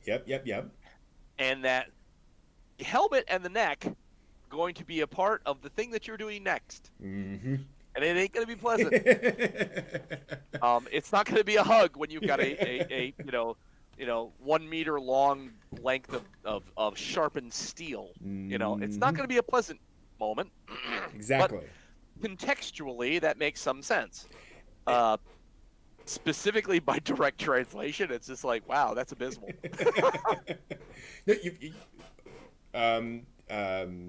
You definitely have the line on it. It turns out Among samurai specifically, neck was a euphemism or another term for a severed head. Okay? That person's neck, that person's, that person's severed head. And among samurai culture, you got a bonus, you got paid for every severed head you brought back, because that proved how many people you killed. Right? That was how you like proved scalping. that. Exactly, yes. Okay. And again, among samurai, helmet was slang for the person in the helmet. So the full translation of that line is, that guy in the helmet, if we cut off his head, we get a reward. Right? That is... Which is very wordy. Exactly. And again, that line is delivered in like a second. So you have to flash all that up on the screen in 1 second. No. And Steve Albert was one of the translators on this, so he said, so I worked on it, until I figured, his head is mine gets across, I'm going to chop off his head, bring it back. It does not have the word helmet in it, but it is getting across the spirit of the line, and that's how you have to sort of figure out these things. But yes, the exact little translation is helmet, neck is. Well, did you I mean, most people saw Wayne's World, the movie. Long time ago, but yes. Eons ago. Where they're talking in I think it's Mandarin. And he says, like, this whole long thing in Mandarin, and then it translates on the screen to, like, 2 words. And then he says one thing, and it translates to, like, 6 sentences long, and it just keeps going. And he's looking at it, he's like, what? What? Mm-hmm. So it's like, contextually, yes, there's a lot rolled up and stuff, which, therein lies the brilliant aspect of the little cross on your forehead, little bead of sweat. Yep. You know what I mean? All of these little visual shortcuts for things like helmet neck is. Yeah. Mm-hmm. You know what I mean? Culturally, contextually. Sorry, I'm out to sea on that one. I don't get that. But with those little shortcut indicators and markers, that's where I can sort of pick up on where I don't understand the cultural background. You're giving me a shortcut that's like, okay, this is a synopsis in and of itself. This symbol indicates entirely the things that are going on around behind it. Yep. So that you can look at that and you can go, yeah, I got you there. And then puts everything into context. Yeah. And it's like, ooh, that's pretty brilliant.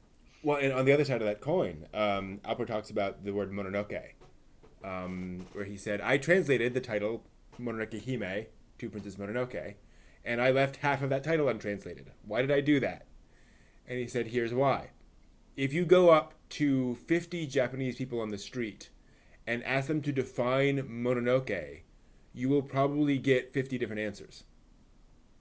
Because it's a very unusual word in Japanese. It's not a word people use in regular language. And B, it kind of means spirit, monster, creature.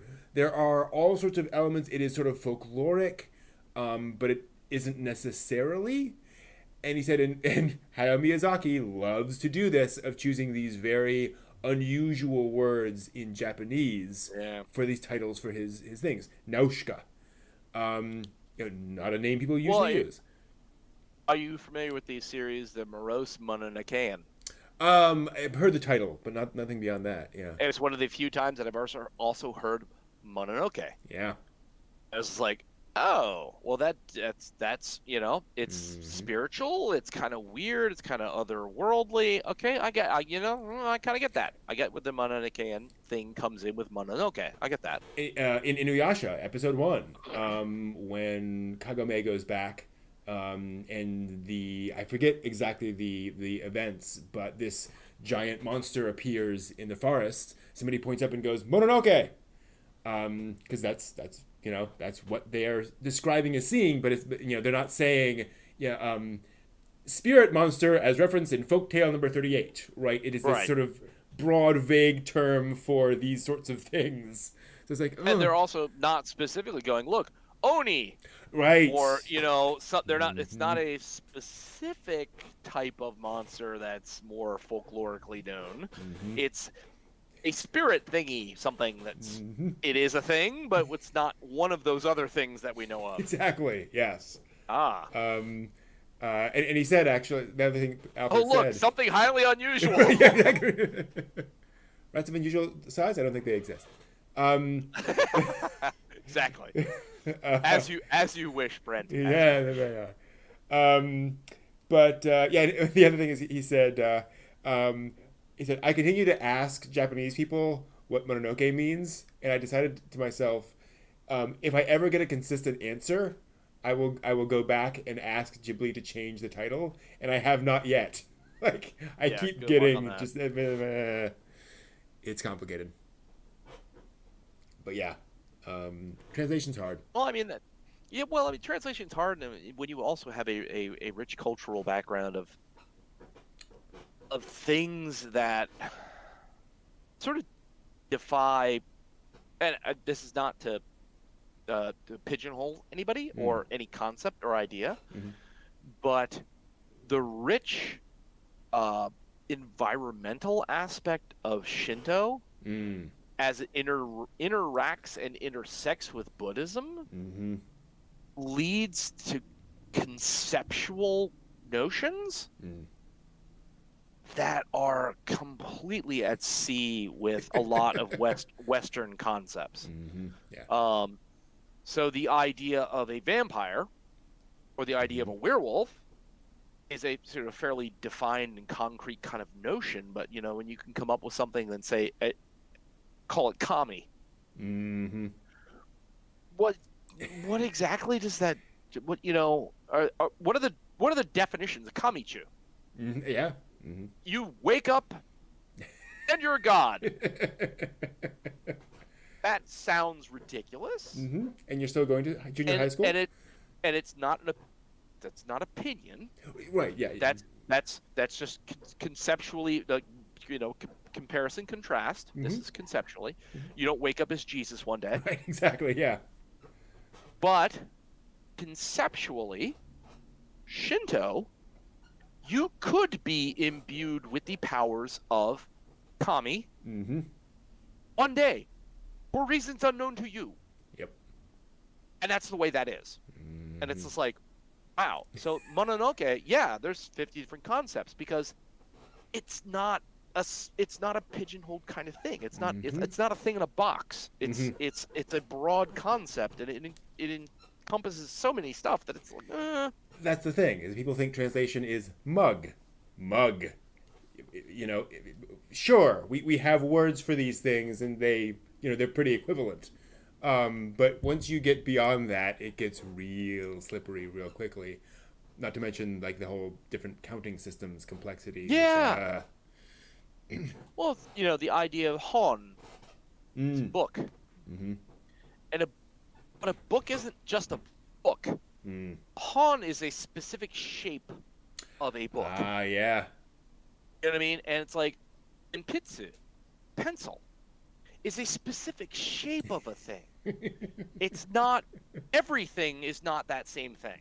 A book is not everything that looks like a book. A magazine is different from a book. A paperback is different than a hardback. Even though they're both books. They're not the same book. And it's just like, oh, wow. What is Japanese I get for where that... Okay. What is Japanese for sister? Oh, God. Otomo? No. Anything Imoto? Moto. Damn it, Otomo. Damn That's younger sister. Okay. Well, there's Nissan, right? And Nichan, right? And that's Which older is- brother, right? Yeah, but those kind of make But- sense in that context, because older brother, older sister, younger sister, Right. Those are indicators of age and condition. Totally. Like, age But and condition. there's no word that I know of for sister or brother in Japanese. I'm sure the word exists, but it's never used.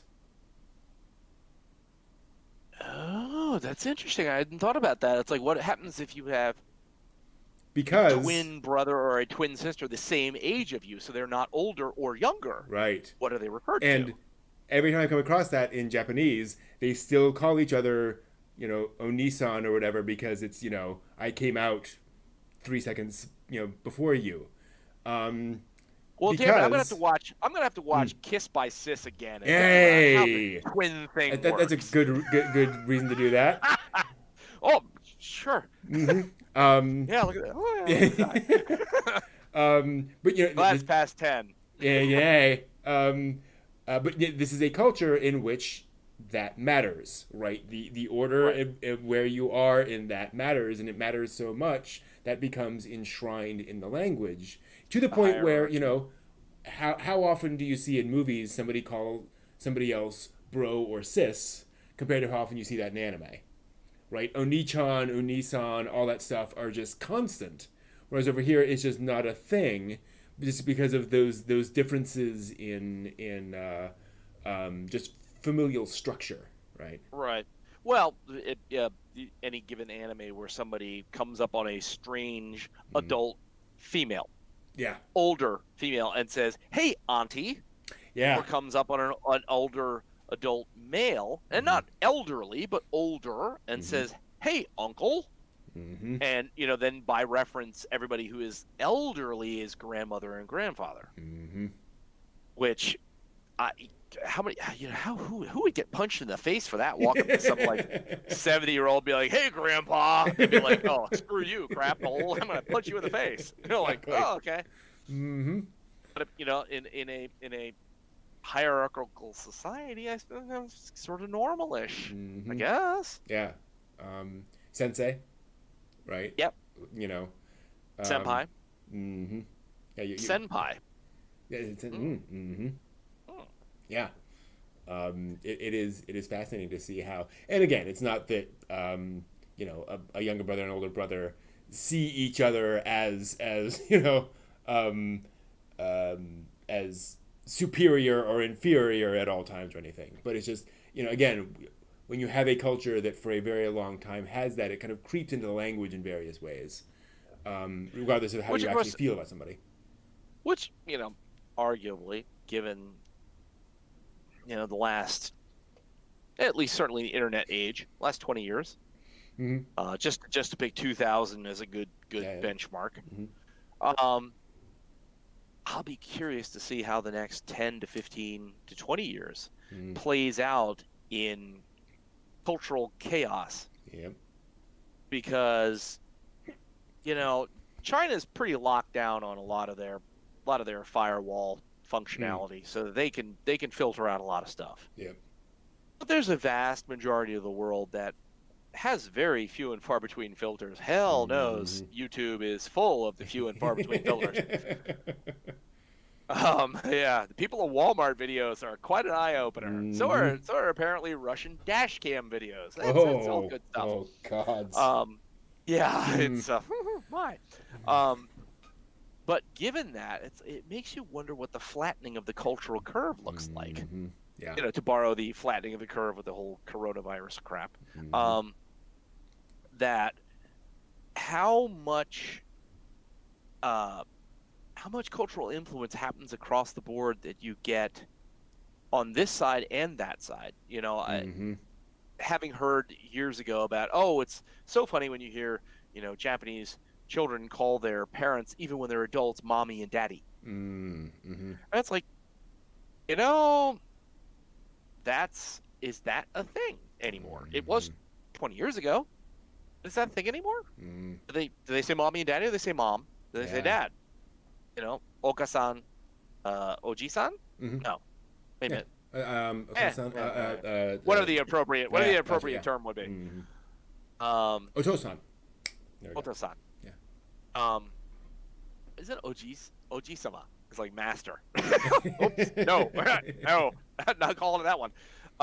Some families, but you know what I mean? It's like, so as the years go by, and it's certainly, the funny thing too is, the flattening of the cultural curve. How many animes still, and again, not actual culture. Sure, yeah. but Reflective. indication Yep. of underlying cultural currents. Mm-hmm. How many animes have you seen lately where somebody has an arranged marriage? Exactly. Yeah. Mm-hmm. They're getting fewer and fewer as time goes by Mm-hmm. because that's culturally not relevant anymore, I Mm-hmm. suppose. Yeah. You know what I mean? So there's a lot to be said for I wonder what the flattening the cultural curve will look like. Whether Mm-hmm. you get some of these things, will there be a contextual flattening as well, where things will become more rigidly defined and much less contextual? Well, and a lot of it too depends on just how culture in general shifts. One of the Right. things that really changed Japanese family structures was the 50s and the 60s when um, folks would leave their families to go into the cities to work. And so you had these, kids who grew up on farms for the 20 years, and then they came into Tokyo or Kyoto or Osaka, whatever, and worked. And at the time, there was this idea that yes, I am moving to Osaka, but I am still a member of my home back in, Fukushima. This is I'm sort of an extension of that family. Um, and this isn't really, this isn't my home per se. That's my home.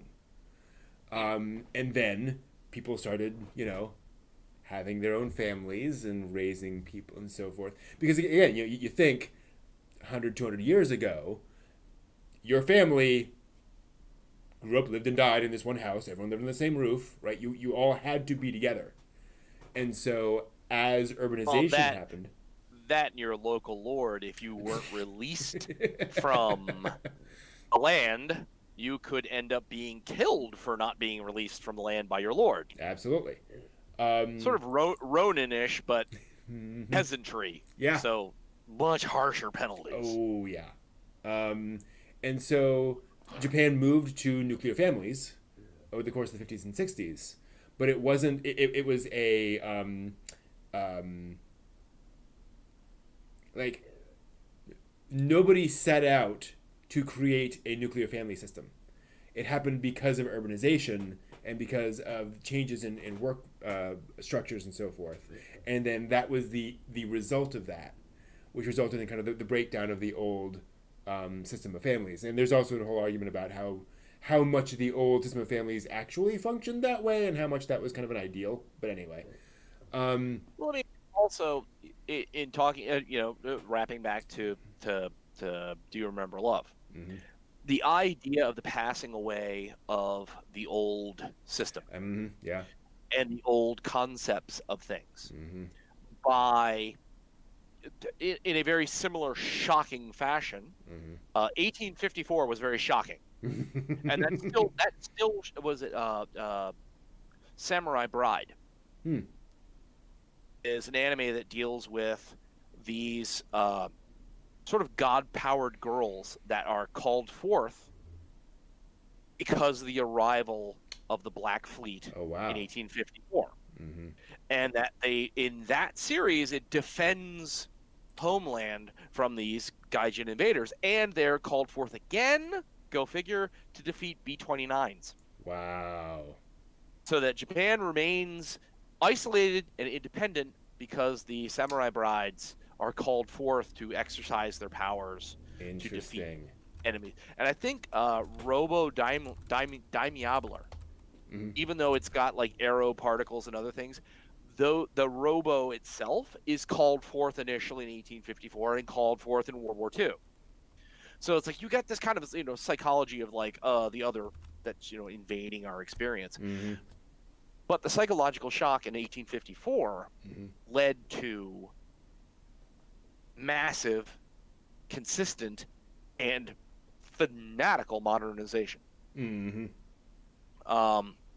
That you then, not that you have the same sort of fanaticism, but you have the enforced reality post World War II, where your 50s and 60s are about the winding down of occupation, But during the period of occupation, the espousing of the not native cultural concepts and making sure that, much like the European counterparts, that those militaristic elements had been weeded out, and that re-education had instilled a sense of the civic duty of not being militaristic. You know what I mean? So it's like that's very interesting, cultural melange that occurs from that as well. And it's like, but certainly in the 50s and 60s, where you see the nuclear family sort of more developmental on a non-traditional standard.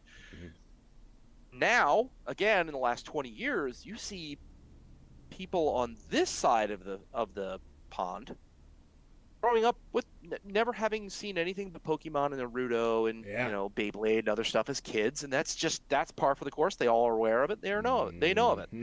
Yep. And on the other side, the same kind of thing. It's like, when you have David Hasselhoff be a pop idol in Europe, you know that this is not a single direction cultural exchange. That people are consuming this on both sides, so that the way that the culture is sort of melting and blending and twisting is just really interesting. Yeah.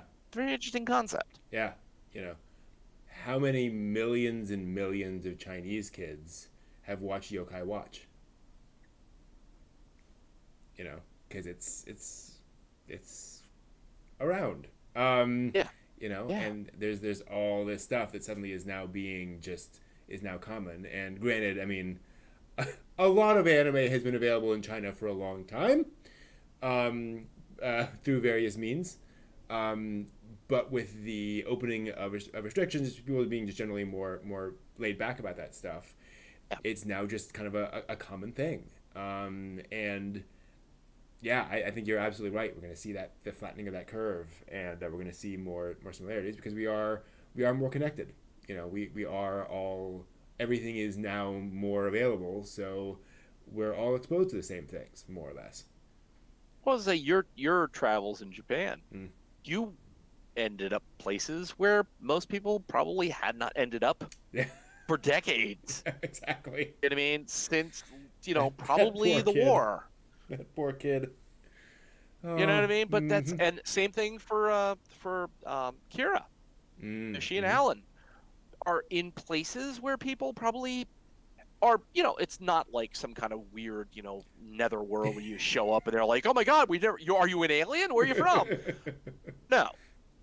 But there's a lot of places, that in the last 20 years have seen more things visually and in person than they ever had an opportunity to since literally occupation in the 50s. Yeah.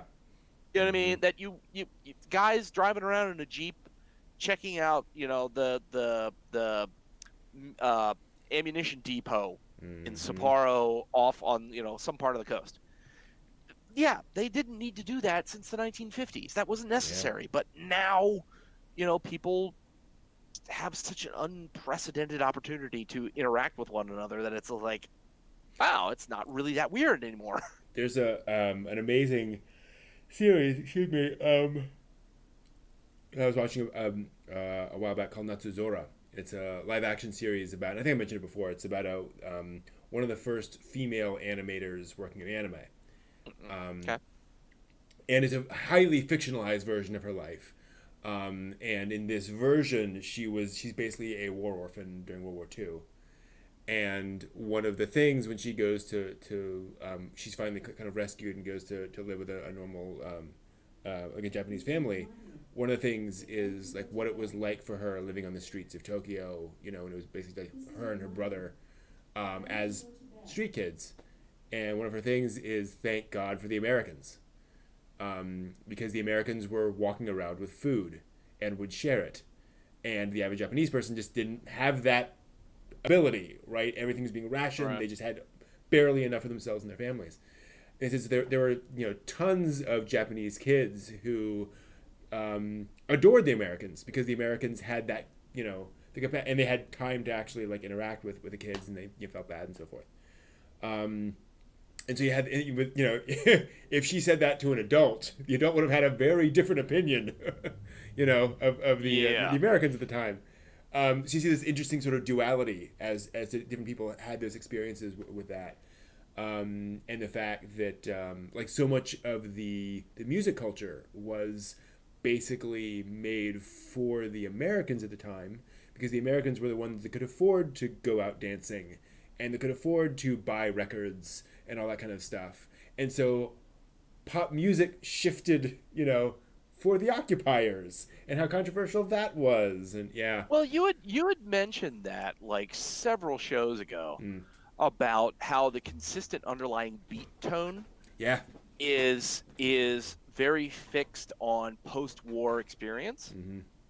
And for the love of me, I've been trying to listen to all of the J-pop and crap that I have, from metal to otherwise J-pop stuff, and it's just like I have a hell of a time figuring out where there is any kind of consistent beat tone in the background that I could go, oh, okay, I see that represents like a 1940s, 1950s American beat, and that's different than what the native tonal beat would be. And the only reason I can say that is because I went to that panel where they laid it out and explained all the music theory behind it. And I was like, oh, you're right, but I could not tell you, right? Like it's one of those things where they showed how and specifically jazz, the way jazz is structured, in terms of its beat structure. And they compared that to like enka music, and how different they were tonally, and then started, playing Attack on Titan theme songs and all these various, anime songs and rock songs, and it's like, listen to these notes, doo-doo-doo-doo. That is this jazz progression. This is that jazz progression. But yeah, Interesting, because I mean, I've listened to plenty of. I have Kyoto albums. I've shamisen, all kinds of Japanese music, and it's like the tone, the beat. It's not. I mean, Kyoto drumming. It's drumming. The percussion isn't like stilted or off or weird. It's percussion. Mm-hmm. When you're playing the Kyoto, it's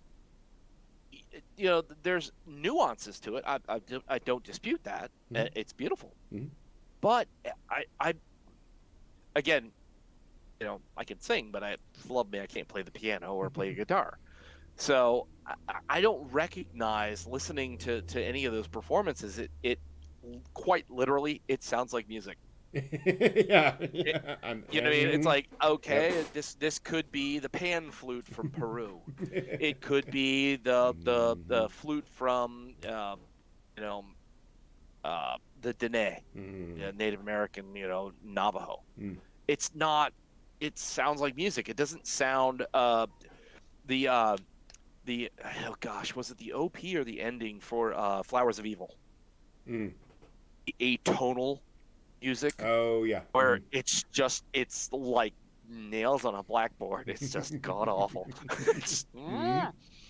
That to me is like, oh, that's not no, that's not music. I don't know what that is, but that's not music. It's painful.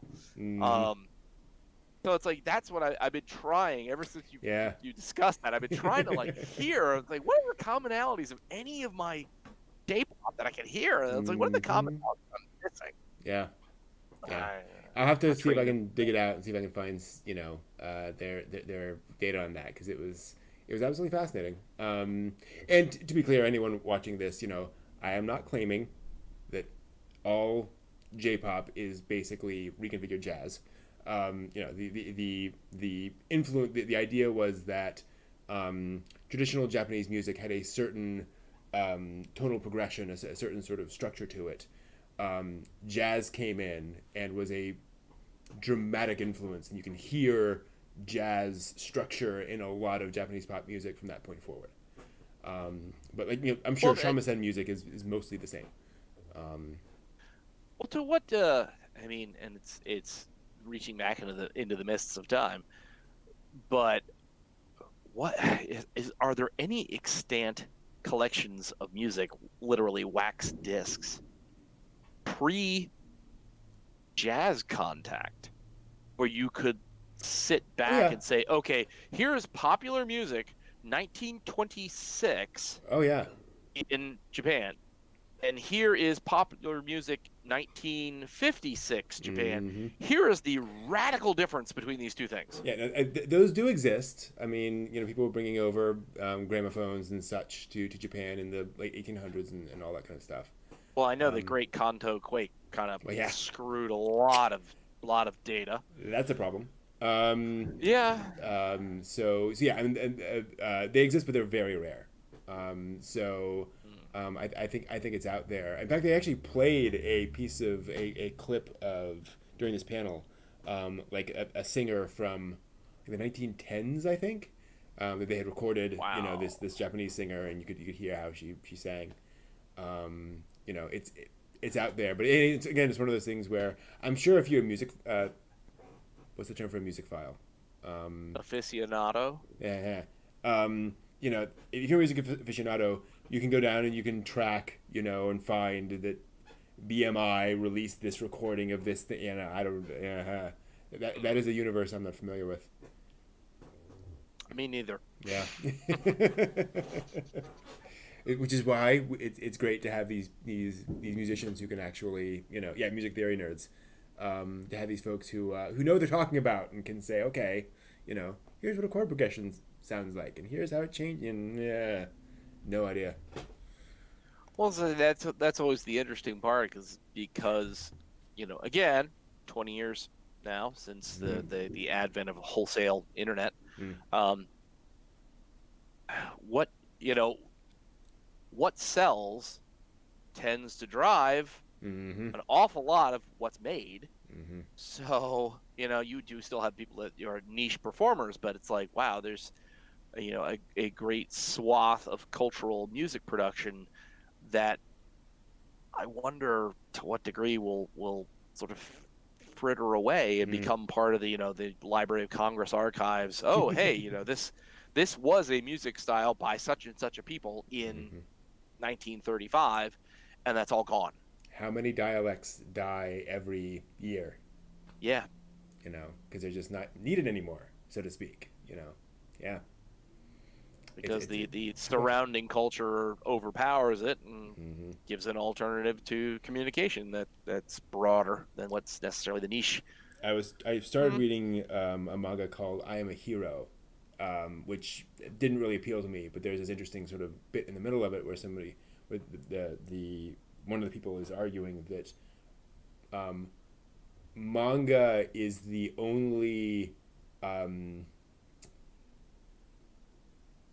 true modern Japanese art form, meaning that it is the only art form that came out of Japan, that evolves, that speaks to the Japanese experience, and also resonates sort of globally.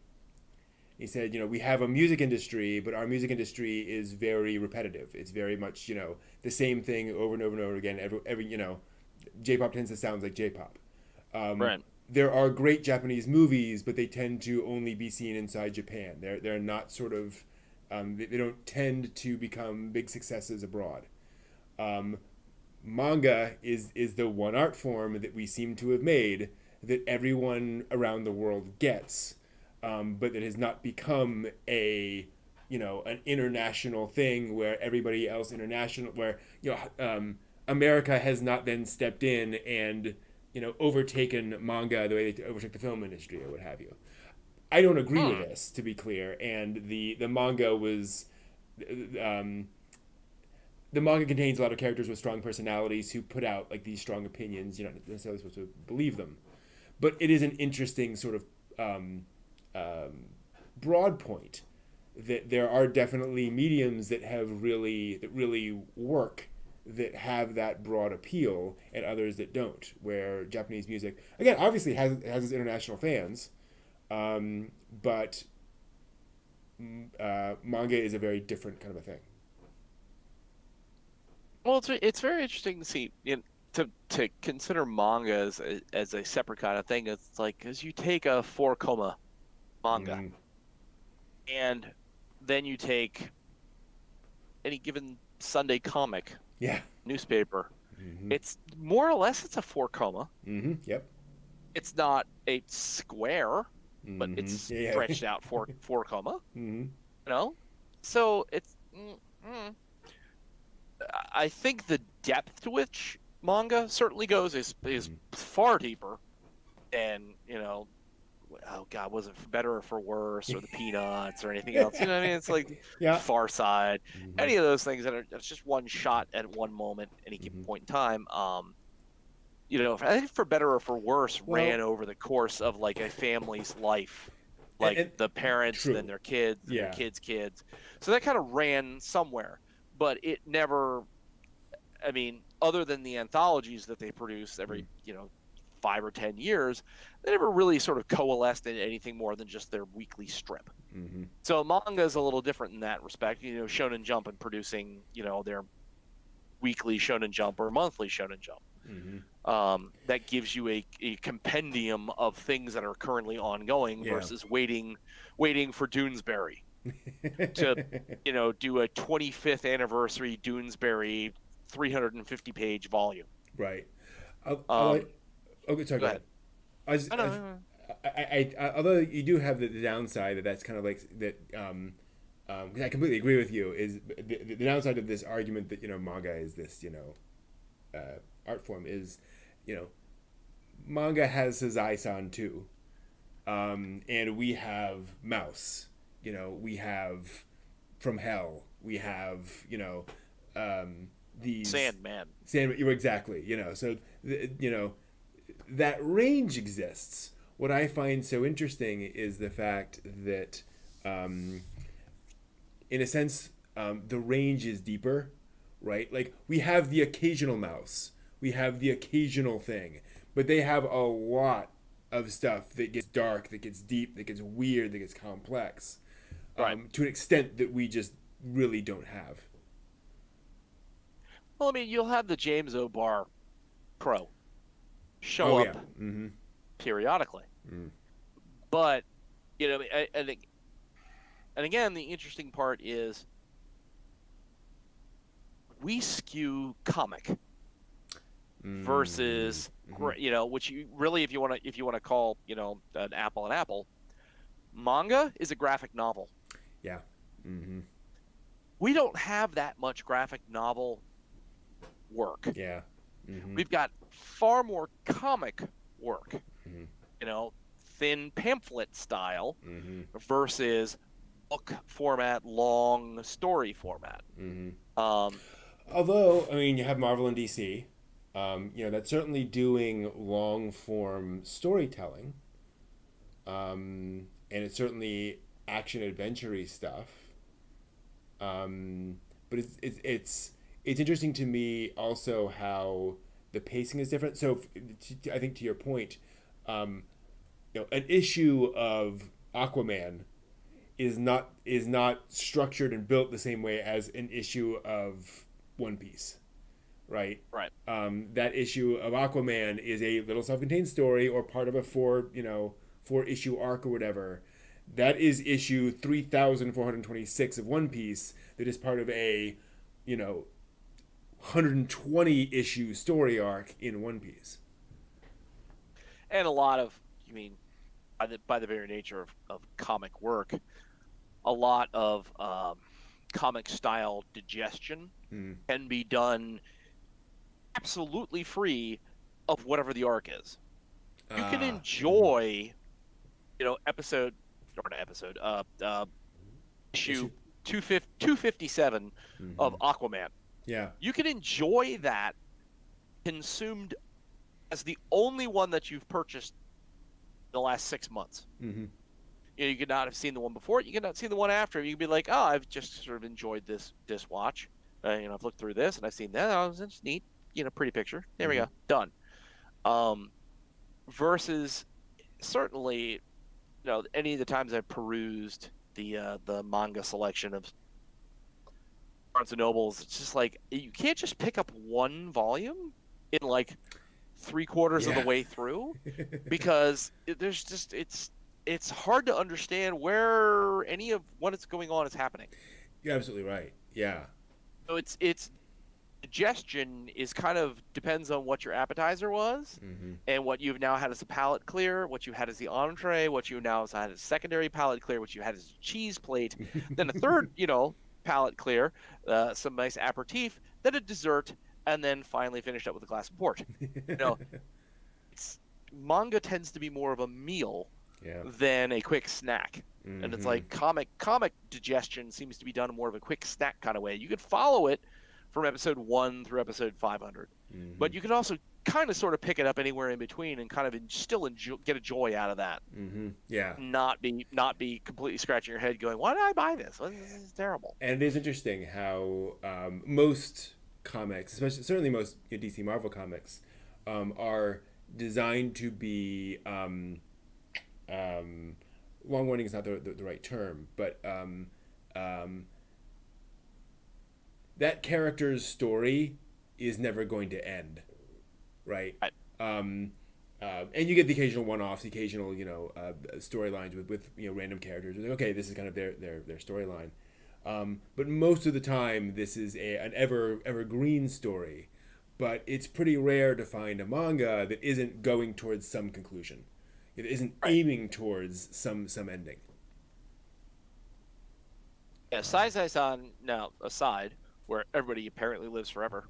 But those are sort of few and far between. Simpsons live forever, but Angel Beats, does everybody live forever? Yeah. Not really. You know what I mean? A lot of these things, they have their course, they run their way, and then they're done. Yeah. If they've been successful, then maybe the mangaka will get a second series or a third series or whatever, or there'll be a successful arc that they can take off from that. But yeah, I mean, Superman, other than the rare moments, sort of alternate universe kind of things, Superman doesn't die. Right. Superman will never die. Batman, yes, you do have Bruce Wayne, in alternate kind of storylines. Bruce Wayne, retires. Yeah. And you have Darkwing, and Darkwing, Nightwing, Darkwing Duck. Wow, no, let's get dangerous. Yeah, that's not good. No, let's do that. You have Nightwing. You know what I mean?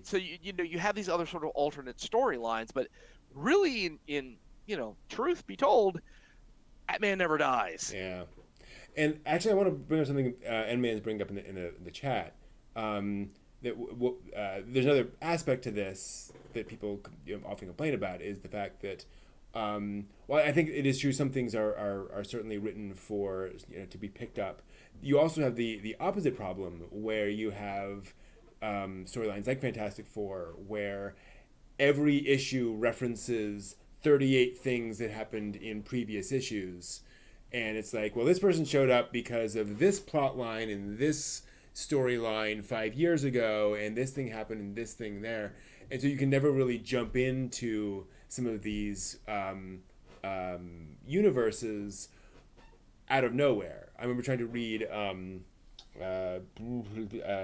Deadpool, and got like volume 8 accidentally. I thought I was getting volume 1, and sure enough, like I tried to jump in, but no, he was in the middle of this plot, and this plot was involved in something else, and something else. There's a thing that happened 4 volumes earlier that it was referencing, and so forth. And there's this interesting, I think, separate complexity there, where there's this desire to tie everything together, to have, this storyline be part of that storyline, be part of that storyline, which then loses people, which then tends to have this problem that people then don't want to read American comics because they can't tell what's going on. And I think what's interesting in terms of the difference is that in manga, rarely will I pick up a manga and they will say, oh, I hate you, asterisk, see issue 38, right? It is more of a continuous story, whereas I think in DC and Marvel, it's more of this thing led to this, which led to this, which then ties in here, and they're taking aspects of different storylines and trying to weave them together, whereas manga tends to be one large tapestry that's woven together. But I don't read a lot of like DC and Marvel, so I don't have a lot of enough experience to really analyze that. Yeah, as my comic book days, I put them down a while ago. As my former brother-in-law, he had a basement full of the long boxes with Mylar bagged comics. Mm-hmm. He had hundreds of them, and he read all of them. Mm. That's great. He Oh. read the issue, bagged it, Mm-hmm. boxed it, Mm-hmm. categorized it, kept a computer file of it. That's awesome. It's really intimidating when someone says, "Hey, you can read it. It's really good." I'm like, Yeah. no. I could read like 3 or 4 right now if I sat here quietly and nobody else said anything, and then it's going to be like another month or two before maybe I can figure out where I was to be back here to read a couple more. No, I'm good, thanks. Mm-hmm. So it's and that no offense, it runs the same for manga. True. There's Yeah. not the time to read volume 1, 2, 3, and then try and find the time to read 4, 5, 6, 7, Mm. and then the other 40 issues. Yeah. Mm-hmm. Life has a way of catching up on you sometimes. Yeah. Yeah, I think it's an interesting point spin. I think that comics tend to be more plot focused, whereas manga is more about moment encounters and situations and piecing things together. I think also, oh, people are going to so misunderstand this. Manga is more character focused, and by that I mean that manga tends to be more about the relationships between characters and how those evolve over time, whereas comics tend to focus more on big plot events and how people react to those big plot events. And obviously, those two are kind of two sides of the same coin. Relationships are plot, and plot is. Yeah, but we discussed that not that long ago about the idea about the ambiguity tolerance, whether it relates to Americans tend to relate to more ambiguity tolerance with regards to situations in their movies because they want to see what the characters are doing in the films and like what the ambiguity tolerance is with regards to specific characters. The Japanese are more willing to have ambiguous other circumstances as long as those like sort of central ideas are still sort of functional in there. It's like maybe I said that backwards, but we had talked about that. Yeah. Weird things can happen. I'm writing a video on Night is Short, Walk On Girl, which is a movie in which very unreal things happen, but that's okay because it's all about how these characters are experiencing situations and how they are growing as a result of these experiences. It's not about. Did you rent Naked Lunch? You do know you have seen Naked Lunch, haven't you? No. Oh my! Look that up sometime when you have the opportunity. I've heard about it. Yeah, and it's not naked. I mean, there's nothing naked about it. It's after 11 o'clock, so we're fine. But yeah, it's just. Oh boy, yeah. It's what Naked Lunch is one of those things where, it's a bizarre psychological trip. Is it like Eraserhead? I would not put it far outside of the same kind of ilk. Okay. Where it's there are questions that you have to kind of ask that at the end of it that you're like, I have to sit and digest what I'm looking at. The Cook, the Thief, his wife, and her lover. Okay. Is probably and Fellini's Numbers. Okay. Those are all sort of in that same sort of pile, where it's a lot of, what am I watching? What did I just watch? How does that make me feel about myself as a human being? The Holy Mountain? It's kind of, sort of kind of like those things, where it's like, okay, well... Yeah, and what's interesting about Night is Short is that it starts realistic, and what happens to the characters is sort of increasingly bizarre, but are representative of like things they're trying to do, things they're working through emotionally, right? And things happen to them that allow them to work through their issues and so forth and so on. whether or not that is literally physically what's happening to them. But at the same time, it's anime, right? Like none of this is actually happening, none of this is actually real. So it's this interesting play on kind of reality and unreality. So it's not like Being John Malkovich. It's not that movie. It's anime. Right. And it's not, intentionally grotesque or anything. It's not like we're going to throw weirdness at you just to be weird.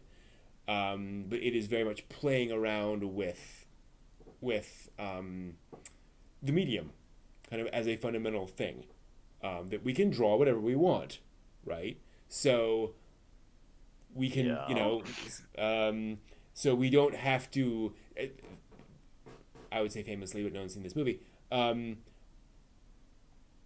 It starts with this camera shot of these characters inside a restaurant, and it zooms in on this girl, and she goes to make this sort of emphatic statement, and she takes a drink, she takes her cup, and she like downs something, and you see the gulp like expand her neck and come down, and then she swallows it, and then she goes on with the conversation, and it's a very kind of normal conversation with people, and it's kind of telling you this isn't real, right? Like none of these characters can actually, no one in real life can actually do this.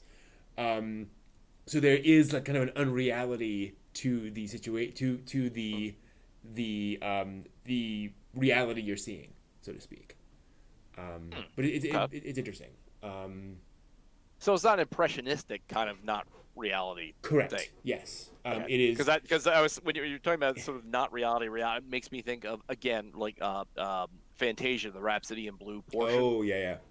Where it's music. You're seeing music, and it's none of it has anything to do with anything real. Yeah. It's just seeing music. Yeah, it's not like that. It's not it's not abstract in that way. It's more representational. Okay. Yeah, or rather, it's like when it's like so many things. It's Totoro, right? Does Totoro actually exist, or are those girls imagining it? Or is he the god of death? Oh, no.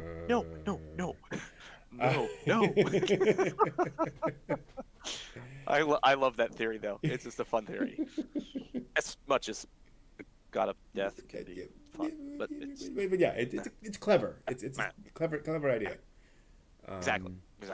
But yeah, it's interesting. It's that thing where you can look at something and say, okay, I don't think this is actually happening the way they're presenting it happening, but is this what this character is thinking is happening at the time, or is this a visual representation of what's going on in the character's head, that kind of stuff.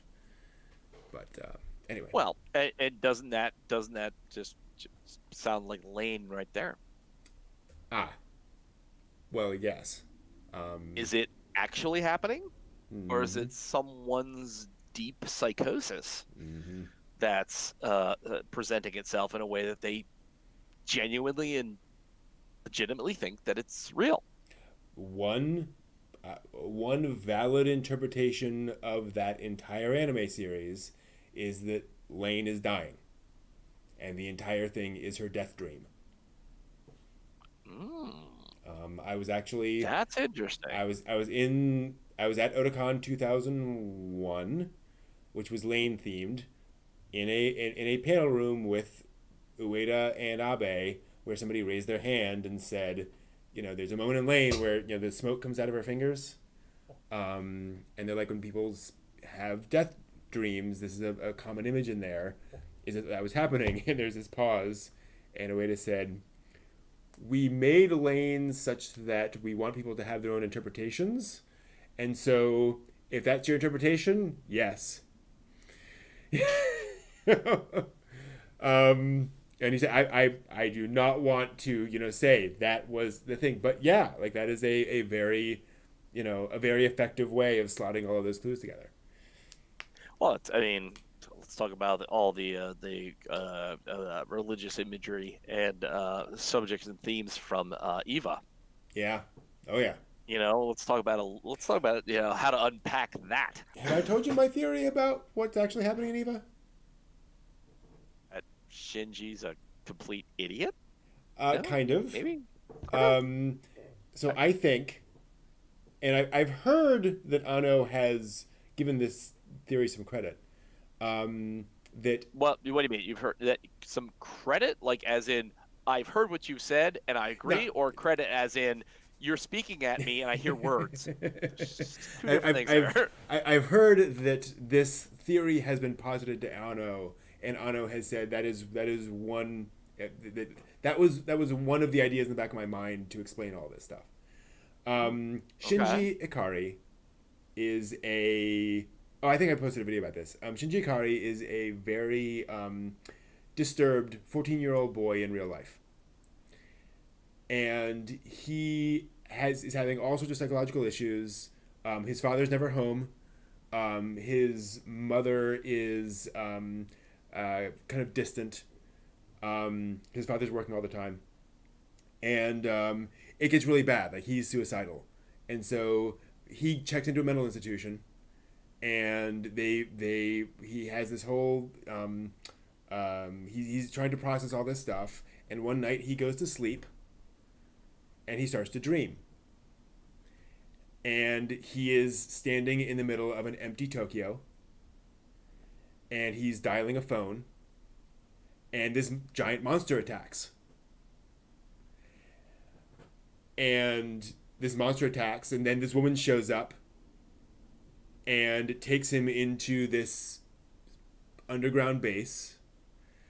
And the entire series is Shinji working through his psychological issues. Gendo Ikari is not literally his father. It is a dream version of his father who is distant all the time because he's an absolute asshole who is trying to manipulate Shinji all the time. It is very much the way a 14-year-old boy would position his father, even if his father was a regular, normal person who is just absent a lot. All of these things can very much be seen as versions of Shinji himself, which is why, spoiler alert, the final image of Evangelion is everybody applauding Shinji for figuring it all out. Interesting. And again, I'm not saying that is the explanation, but apparently Ano has said, in the back of my mind, I was kind of wondering, what if this is all happening in Shinji's head, and it's just all kind of just, projections of his psychological issues. See, it's interesting because Eva, rather than it's not to Lane and Eva they're different animals. Yeah. They're different animals, Mm-hmm. but I always took Eva more face value, Mm-hmm. so that Shinji it's a hot mess. Yeah. For reasons. Mm-hmm. Reasons. That was the face value of it. So, aside of the fact angels, world ending, giant robots, blah blah blah blah blah. Yeah. Lane, it's interesting that the sort of the divide in that was like taking Eva for face value of the world that they're in, and Lane somewhat comparable to the world that we're in. Mm-hmm. We don't have giant robots Like that. Right. Like that. We'll have a Gundam soon, but we do have netizens, mm-hmm. folks that they earn their livings, they spend their lives on the Wired, Mm-hmm. and sort of the idea of blurring lines, and what happens if you already are in a position where you have a mindset that makes you particularly susceptible to over-connecting to the Wired. Yep. And what happens when you're not it's not literally hooked into your blood. You're not, you have a headset on, or you're typing on a computer. You're not in there, but that you have the deep psychosis that gives you that window to something that is a vividly real experience to you because of your psychosis. Mm-hmm. Shinji also very rarely has a psychosis. Extremely so. So that's really interesting. I had not thought of that. It's like, you know what? His psychosis could be not at all related to robots. Mm-hmm. It could literally just be the psychosis, as much as I thought that Lane's experience with The Wired and God in The Wired could be just someone who is deeply fractured. Mm-hmm. Yeah. That Shinji, you know what? Yeah, the clapping in a room. Yeah, that could be him in the room and nobody else, because it's just him in the room, and he has had such a deep psychological break that all this is entirely plausible on his part. Well, and it would explain why, later in the series, when the universe is breaking down, basically, what Shinji kind of reverts to is him in a folding chair in the middle of a room, very much like group therapy, right? Like an intervention. Exactly. It's like maybe that's what's going on. And it's one of the reasons why I prefer to see Lane as realistic science fiction story where all that was actually really happening in the world, because I like the idea of representing very much that aspect of the addictive personality. How quickly Lane gets so addicted to the internet, how quickly she gets sucked in, not because she was a technophile, not because she was doing that since she was 4, but because the experience of it was just so, so interesting and provided so many experiences for her that she just got, sucked in, like so many of us do.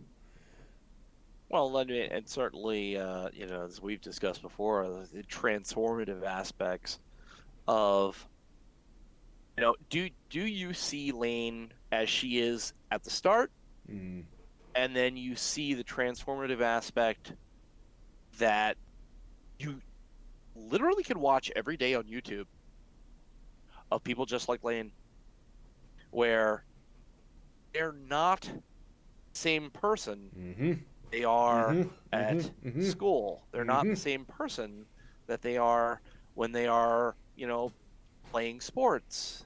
Oh, yeah. Very completely different person, and it's completely transformative. Yep. Oh, yeah.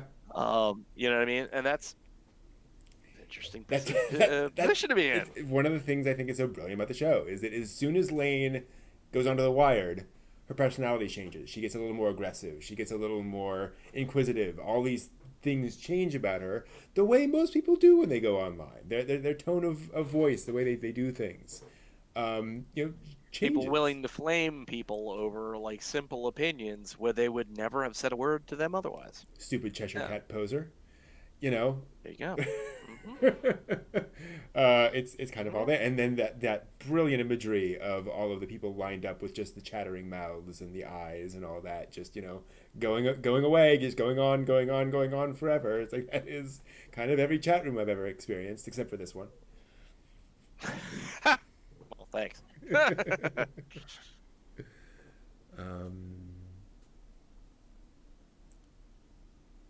haven't kept up on reading. What are we reading? Folks talking about other stuff or Sayatsu or things along those lines. Yeah, and I'm not saying that everyone should love Lane. It is a very weird show.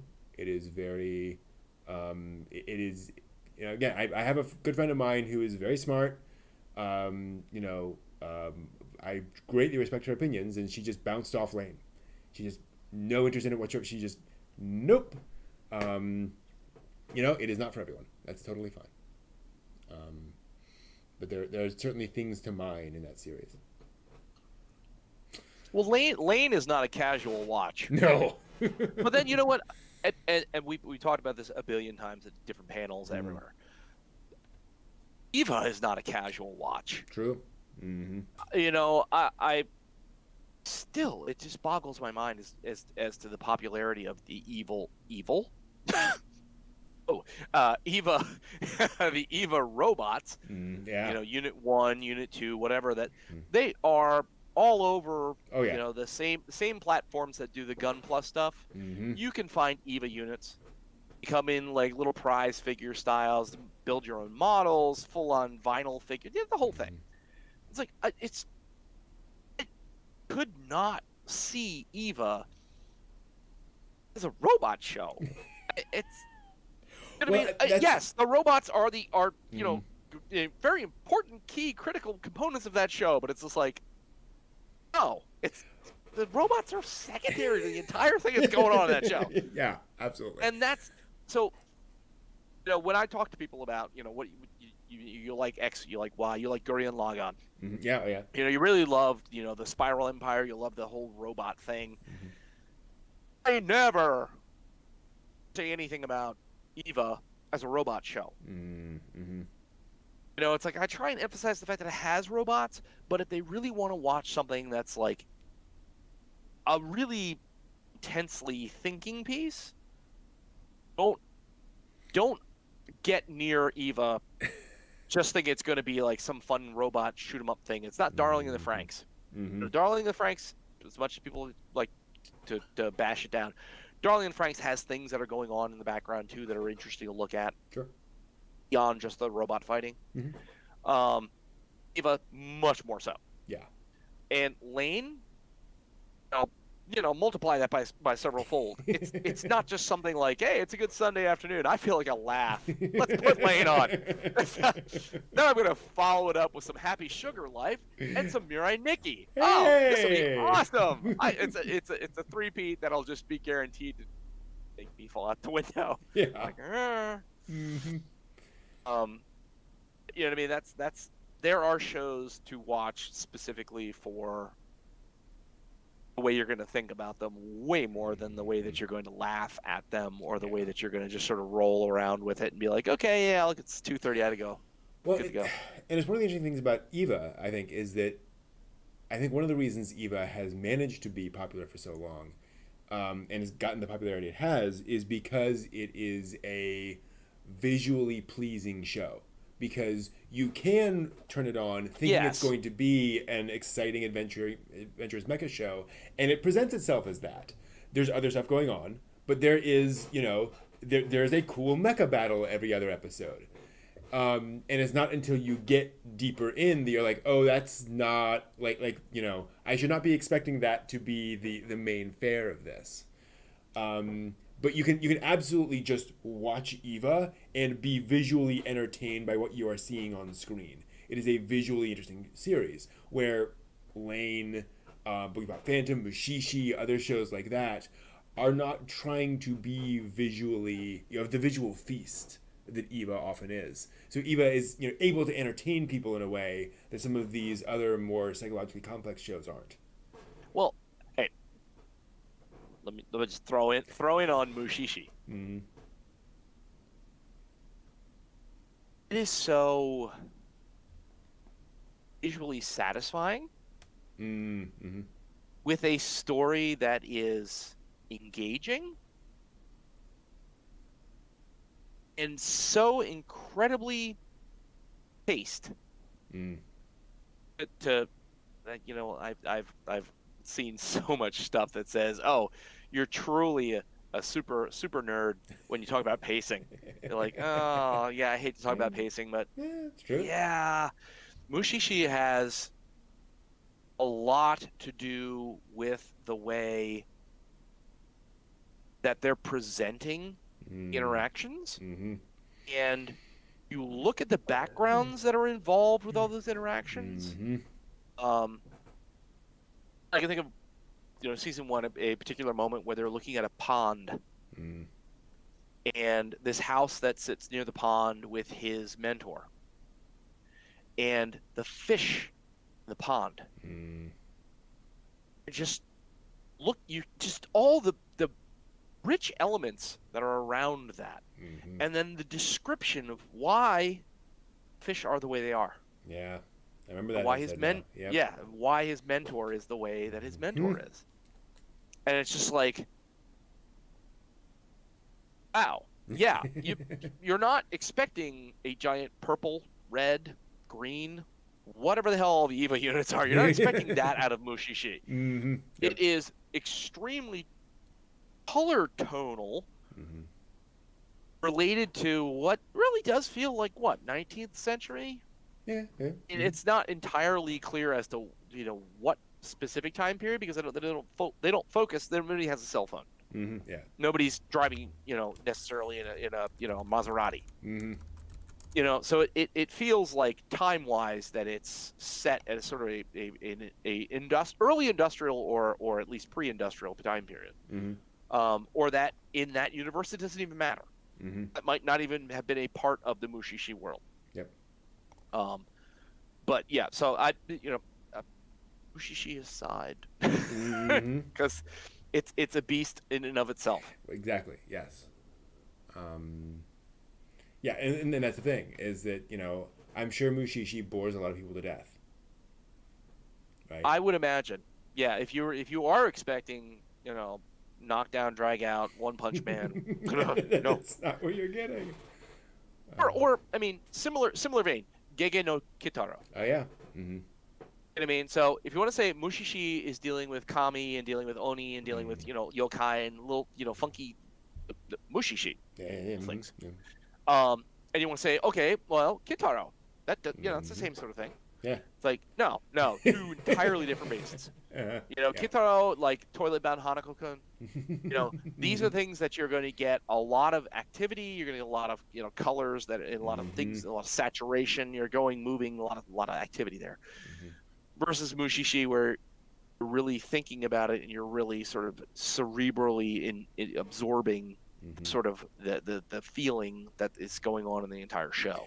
So. And this is the thing, is that, Lane, Boogie Pop, Mushishi, those are, I don't care what people claim, those are all seinen, right? Those are all aimed at adults.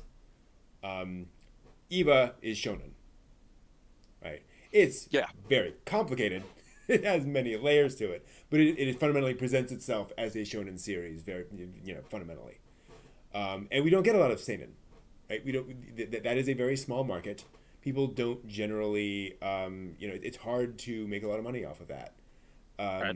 I think it's one of the things is that when you can do a Mushishi where you're like, no, we're not going to try to make this, an action scene a minute. We're not going to make this, a laugh a minute. This is going to be a serious, tonally consistent, thoughtful show for adults. You can have the magic that is Mushishi. Quiet Country Cafe is, it's a seinen series. So it can do that. You're not going to have a card game based off of that. Exactly, yeah. Now, for Boogie Pop, the one I was just thinking of. Oh, my goodness. Boogie Pop Phantom. Oh, my God. Not Paranoia Agent. That's a show. Ooh. Crap, I just had it in my mind, too. I was like, Boogie Pop and? Paranoia Agent. Yeah. If you're going to take, a taut psychological kind of experience. Hell Girl. Okay. Hell Girl. I've not seen Hell Girl, so. Hell Girl, I've seen enough to understand the conceptual aspect of Hell Girl. I've also seen enough to understand that it's got a slow burn, kind of like Boogie Pop, but I don't think it's aimed at adults because the target audience is kind of sort of squarely right in the high school zone. And that's how the interaction with Hell Girl, it's kind of the basis of Hell Girl is according to Wikipedia, high schoolish kind of thing. Yeah. That's having watched portions of that and then seen Boogie Pop, it also sort of put me in that same kind of very dark experience, very very tonally not bleak, but yeah, I would call it bleak. Yeah. That let's just go with that. Yeah, so I kind of wondered whether you had seen both of those, or at least any of them, to sort of comment on Hell Girl versus Boogie Pop. But that's fine. Hell Girl, it falls squarely into the kind of genre that's I have difficulty getting into dark genre stuff. Like Phil's panel had covered, it's like some of those I just Well, there's dark and then there's like nihilistic, and there's a point where dark goes kind of beyond dark that I just get. Actually, so I'm gonna. All right. It's late. Okay. I have my super fans here, so I can actually say this. I watched the first 3 episodes of Attack on Titan yesterday. Like the original, like season 1. Yeah, season 1. Huh? By the 3rd episode, I was starting to laugh because it is trying so hard to be so grimdark, to throw dark on top of dark on top of dark, to just be as tragic as possible, and just think of every possible tragic thing and just be more tragic than tragic. That by the end of episode 2, I was like, this is absurd. I have lost, I have lost any sense of proportion of dark. It has just gotten so absurdly dark that I can't take it seriously anymore. I've lost all faith in humanity. No. Ow, that's dark. And it was really odd to get to that point. I will say by episode, so the first 2 episodes are basically a 2-parter, and then episode 3, the characters are a little older, and a lot of the Eren is a effing sociopath for the first 2 episodes of Attack on Titan, like really unpleasantly. And so, that was another issue. By the end of it, I was like, I don't like this person, and this is really over the top. And I know a lot of people love Attack on Titan, so, everyone watching this, I'm not trying to bash your fun or bash what you like. But that is an example of a series where you can go down that path of dark and,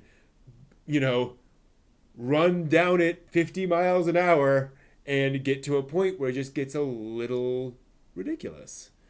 And it's just, and again, for some people that's fine, and for some people it becomes too much. See, this is where I'm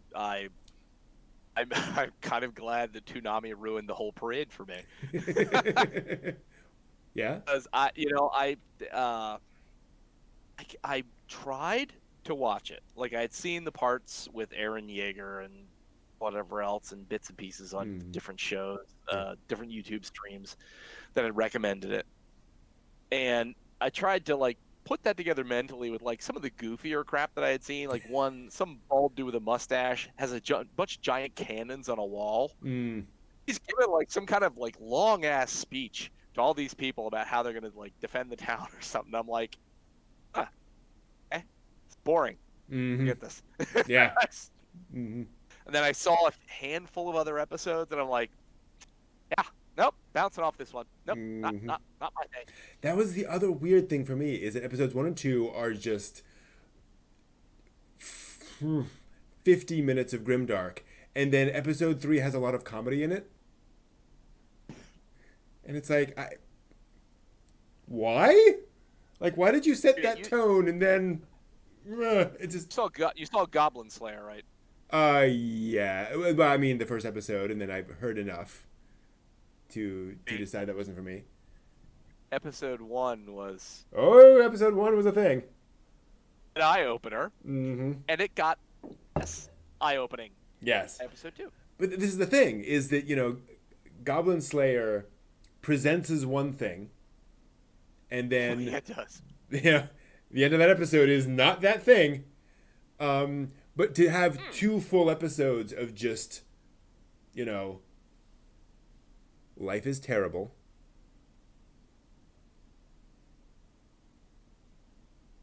Everything is wrong. Everything will be taken away from you. Period. And just to do that for 2 full episodes, and then suddenly, she's eating a baked potato in line. It's like, and this guy's screaming at people, and everyone's like, yeah, he's a drill sergeant. You gotta live with that. It's like, I mean, I think for all the shows we've collectively seen, we can appreciate the idea of like the shock value of starting. Maybe not 2 episodes, but the shock value of starting, because and that was the great debate about Goblin Slayer was. Yeah. The shock value of starting was like, yeah. Usually you don't start that way. No. Bludgeoning, bloody. That's but blessing that. Not how we typically like to go. No. But I think we all understand it's regardless of Eastern or Western. A lot of shows like to do that. They start with the punch to the gut, and then they back it off and be like, okay, well, now that you've seen the bad stuff, let's start going into a little bit more of the story here, and we'll back you off of this. So now you understand where the characters are kind of coming from. So we're not going to do some of these other things here. Well, and it's funny because I went back two episodes of like Grimdark. That I kill much. I went back to the first 2 episodes of Fullmetal Alchemist, original Fullmetal Alchemist, and realized how brilliant that was to start that series with a 2-parter of Ed and Al on the road doing their thing. And I've not seen much of Fullmetal Alchemist, in fairness. But it starts with that plot with the priest and Rose and all the stuff of bringing people back to life and so forth. And you have that storyline. And then episode 3 is Ed and Al's backstory. Oh. So you start with normality, essentially. Here's what you're going to get in this series. And then we're not going to be coy about their backstory. We're not going to wait until episode 23. We're going to let you know what their deal is. And then we go back to the regular story, so you have all that context. But you're not... if they flip that around, you're like, is this entire series going to be about, horrible things happening to 10-year-olds? No. That pacing, I thought, made a lot of sense for that show. Well, sometimes you can do that. Some shows do that well, where you can have the sort of pre-existing story, the road story, and they can flesh out the backstory on the road story. So as you're moving forward, they can look backwards in discrete slices. The tricky part is you have to have, I would say, A, the talent, certainly, and B, the time. Because, certainly if you have a 12, 13, or even a 26, sometimes there's not enough time to do the retrospective. Yeah. From the going forward, where you sort of collide, where it's like, we need to end this. And we haven't really explained like 90 people in their entire past that all had a critical portion of this, but it's done. Thank you. See you season 3. Then 10 years later, there's nothing. Like, thanks. I hate you. Yeah. Well, and it's a good example, and I think you're absolutely right, because I think with Fullmetal Alchemist, it would have been very hard to piecemeal that out over the course of the series. Of, this bad thing happened, and what's the deal with Rinri and all these sorts of things. Just getting that all out of the way, makes a lot more sense as opposed to a series like, I'm trying to think of a good example. But I think with a lot of these concepts, Bleach is a better example, where you very much start in media res with Bleach, but a lot of the revelations about his past can be piecemealed in because their nature allows them to be more revealed, and also notably because his past is kind of traumatic, he would not want to talk about it, right? It's not something that he's going to reveal easily. Two ideas. First of all, surprised you didn't say Trigun. Oh yes, thank you. And I'm really surprised you didn't say Kenshin. Because when you first sort of get to know Kenshin, he's just a really good dude. Yeah. And like the watching Toonami Reactor late at night, Kenshin was just a good dude. Yep. And then you sort of figure out the things that are going on with Kenshin and things that have happened in Kenshin's life. Yeah. what exactly was going on. And he's still a good dude, but he had to get there.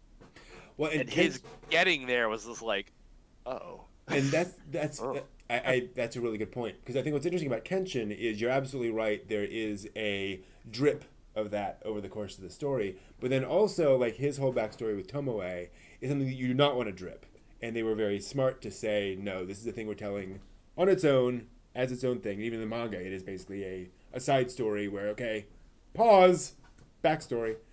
But because they had built up to it, because you know. Kenshin was not always a nice person. And that is absolutely a thing. What's interesting about Trigun is the Trigun manga doesn't do that. The Trigun manga starts on board ship. Yeah. I bought the manga because I thought this would be interesting. It begins with Rem Save Rem and Vash and Knives on ship. And that was basically how he did the manga. So this is a whole other story, which I think I've shared before somewhere, where when the option came for an anime, he was asked, what studio do you want to make an anime out of this? And he said literally the first studio that came to his mouth was Madhouse. But he knew, but he said Madhouse is a big studio. They're never going to be interested in Trigun. And it turns out they were interested in Trigun, and they were like, yeah, we want to do it. They called him in for a story meeting, and they said, so, we read the manga. We're really excited. We want to do this, but we want to pitch something to you. And we hope you're okay with this. And they pitched the plot of the anime. And this whole reorganization of stuff to start in media res, it's all Wild West, and then you eventually realize it. And according to Naitao, he sat there when they were done. He said, "That's better than anything I came up with. That's better than that's smarter than me, basically." Yeah. And like the plot of that anime was very much we're gonna rearrange the pieces on this board to make this work in this particular way, which I think is brilliant. Like that is absolutely the right structure for that story. Yeah, I can't really imagine it being any other way. Yeah, I know. I can still remember going out, buying Trigun, coming home, opening page 1, and being like, "Wait, what? No! Like, why do I see a ship going through? No!" Mm-hmm. Well, I mean, and this is one of those things that you run into with alternate history, and certainly fan stories. Yeah. Is that the way things are based on certain concrete things, whether it is the 4 pillars of history, or whether it is literally the 4 pillars of the writer's mind. Mm-hmm. The things that you can do not as that person and not as that time period are where the wackiness ensues. Because how many Star Trek stories are there? Mm-hmm. I mean, how many Star Wars fan stories are there where you could take any specific moment and single character that might be minor as hell and blow an entire universe out for that one thing? I got to imagine that Trigun must have been like fantastic. The guy, sitting there being like, well, okay, this is the story I wrote. And then, people are like, yeah. And we went through the whole thing. And let me tell you how we did this. And then you're like, oh, crap. Well, thanks. If I had thought of that, it would have been even better. But, sure, go ahead, you bastards. I hate you. And this is why I never have a problem, theoretically, with an anime adaptation being different than the manga. Because, sometimes the adapter has new ideas that are better than what the manga came up with. Sometimes when you come to something with a fresh perspective, you bring a fresh perspective, and you can. No, wait a minute. Hold on. I got to play Brent here. There's no better. It's just different. You're right. Wait a minute. What did I learn? What did I learn on the show tonight? It's not better. It's just different. It's true. I completely agree with you. It's like the nuances that you don't pick up because you're the actual creator. You created in that vein because that's the way your creative flow goes. Somebody who gets that is in the flow and says, well, what would happen if you just turn left? Yeah. But it's like, well, no, I was trying to go down straight. It's like, well, huh? Haruhi Suzumiya, right? Like changing the order of those events, having it happen outside of chronological order, gave people a very different experience than the actual events of those novels. I still will not forgive them for the Endless Eight.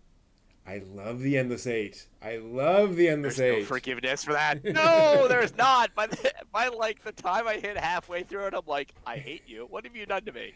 I keep watching this and it doesn't get any different. The small bits and pieces that change from each one, take the Endless Eight, make it Endless 4, and somewhere around 3, give me a brief synopsis of these small nuances that change, and then 4, make it the actual change. So it won't feel endless. Exactly. You know how many lunches I had to watch through that? I watched that through 8 lunches. That's the Endless 8. I watched it through 8 lunches. That's 8 days. In other words, you felt like Yuki. I did. I felt much like poking somebody in the eyeball. Yeah, I did. I damn well did. And that I firmly believe that was exactly their intent. Well, you've said before that's exactly what they pointed out to do. It's like we wanted that. We wanted you to get that feeling. We wanted you to be frustrated with it. Be like, yes, mission accomplished. Remind me to spit in your hamburger. Yeah, the little message to fans, definitely there. Yeah. Anyway, well, at least they didn't wreck the ship. True. I need to have good ships in my stories, and they definitely preserved that. Keep on with that. Yep, definitely. And then disappearance. Are we doing what? Did we do history already? Oh, we did history. No? Yeah, we did history. Okay. We're gonna do what did we learn tonight? That is true. So I do have that question. What did we learn? on the show tonight, Brett? To decide that. So JJ, what did you learn tonight? I've learned that KyoAni is righting the ship. They're getting back on the horse. Hallelujah. We're moving on. Yep. With respect and all love to them and the events that happened and the families that were touched by tragedy. I'm glad to see that they're going to go on to hopefully a bright and brilliant future, and that will be an honor to those that cannot be with them anymore. Yep. That RetroCrush is apparently a place I have to go look out because some of the things they're broadcasting I can't find in other places. So interesting. I can't follow that. I can't think of anything better to say than that. Other than the fact that you should have like done all your paperwork and stuff for the copyright and trademark on con and the online cons. I will gladly give that to the world. That'll be my contribution to the world. That's absolutely. You're like fine. Jonas Salk in the polio vaccine. There we are. You're a good man, Brent. You're a good man. Talk amongst yourselves. For the good of mankind. To serve mankind. Wait, no, that's different. No. Mr. Simpson, your wife is a dish. Wait a minute, there's more space dust on this. Yeah. All right, thank you all very much for watching. This has been a great conversation as always. Thank you, Brent. Thank you all. Appreciate and all. Yep. Happy 4th. Happy 4th of July. Now that it's the 5th of July. Yeah. Depending on your time zone, it might still be the 4th. Or true. my understanding of how time zones work, it could be next year. Who knows? Oh, time zones. Triggered. time zones as a programmer or Trigger, something that hard. Trigger, BNA, Okay. brand new animal. Trigger's latest installment as of May. Mm-hmm. Enjoyed it, watched it entirely in its 12 episode run yesterday. Enjoyed it very much. All right, I'll have to put that on the list. All right. It's a Trigger piece, so Okay. you expect Trigger, you get Trigger. That's Gotcha. exactly what it is. Mm-hmm. Cool. All right. Thank you all very much. See you next time.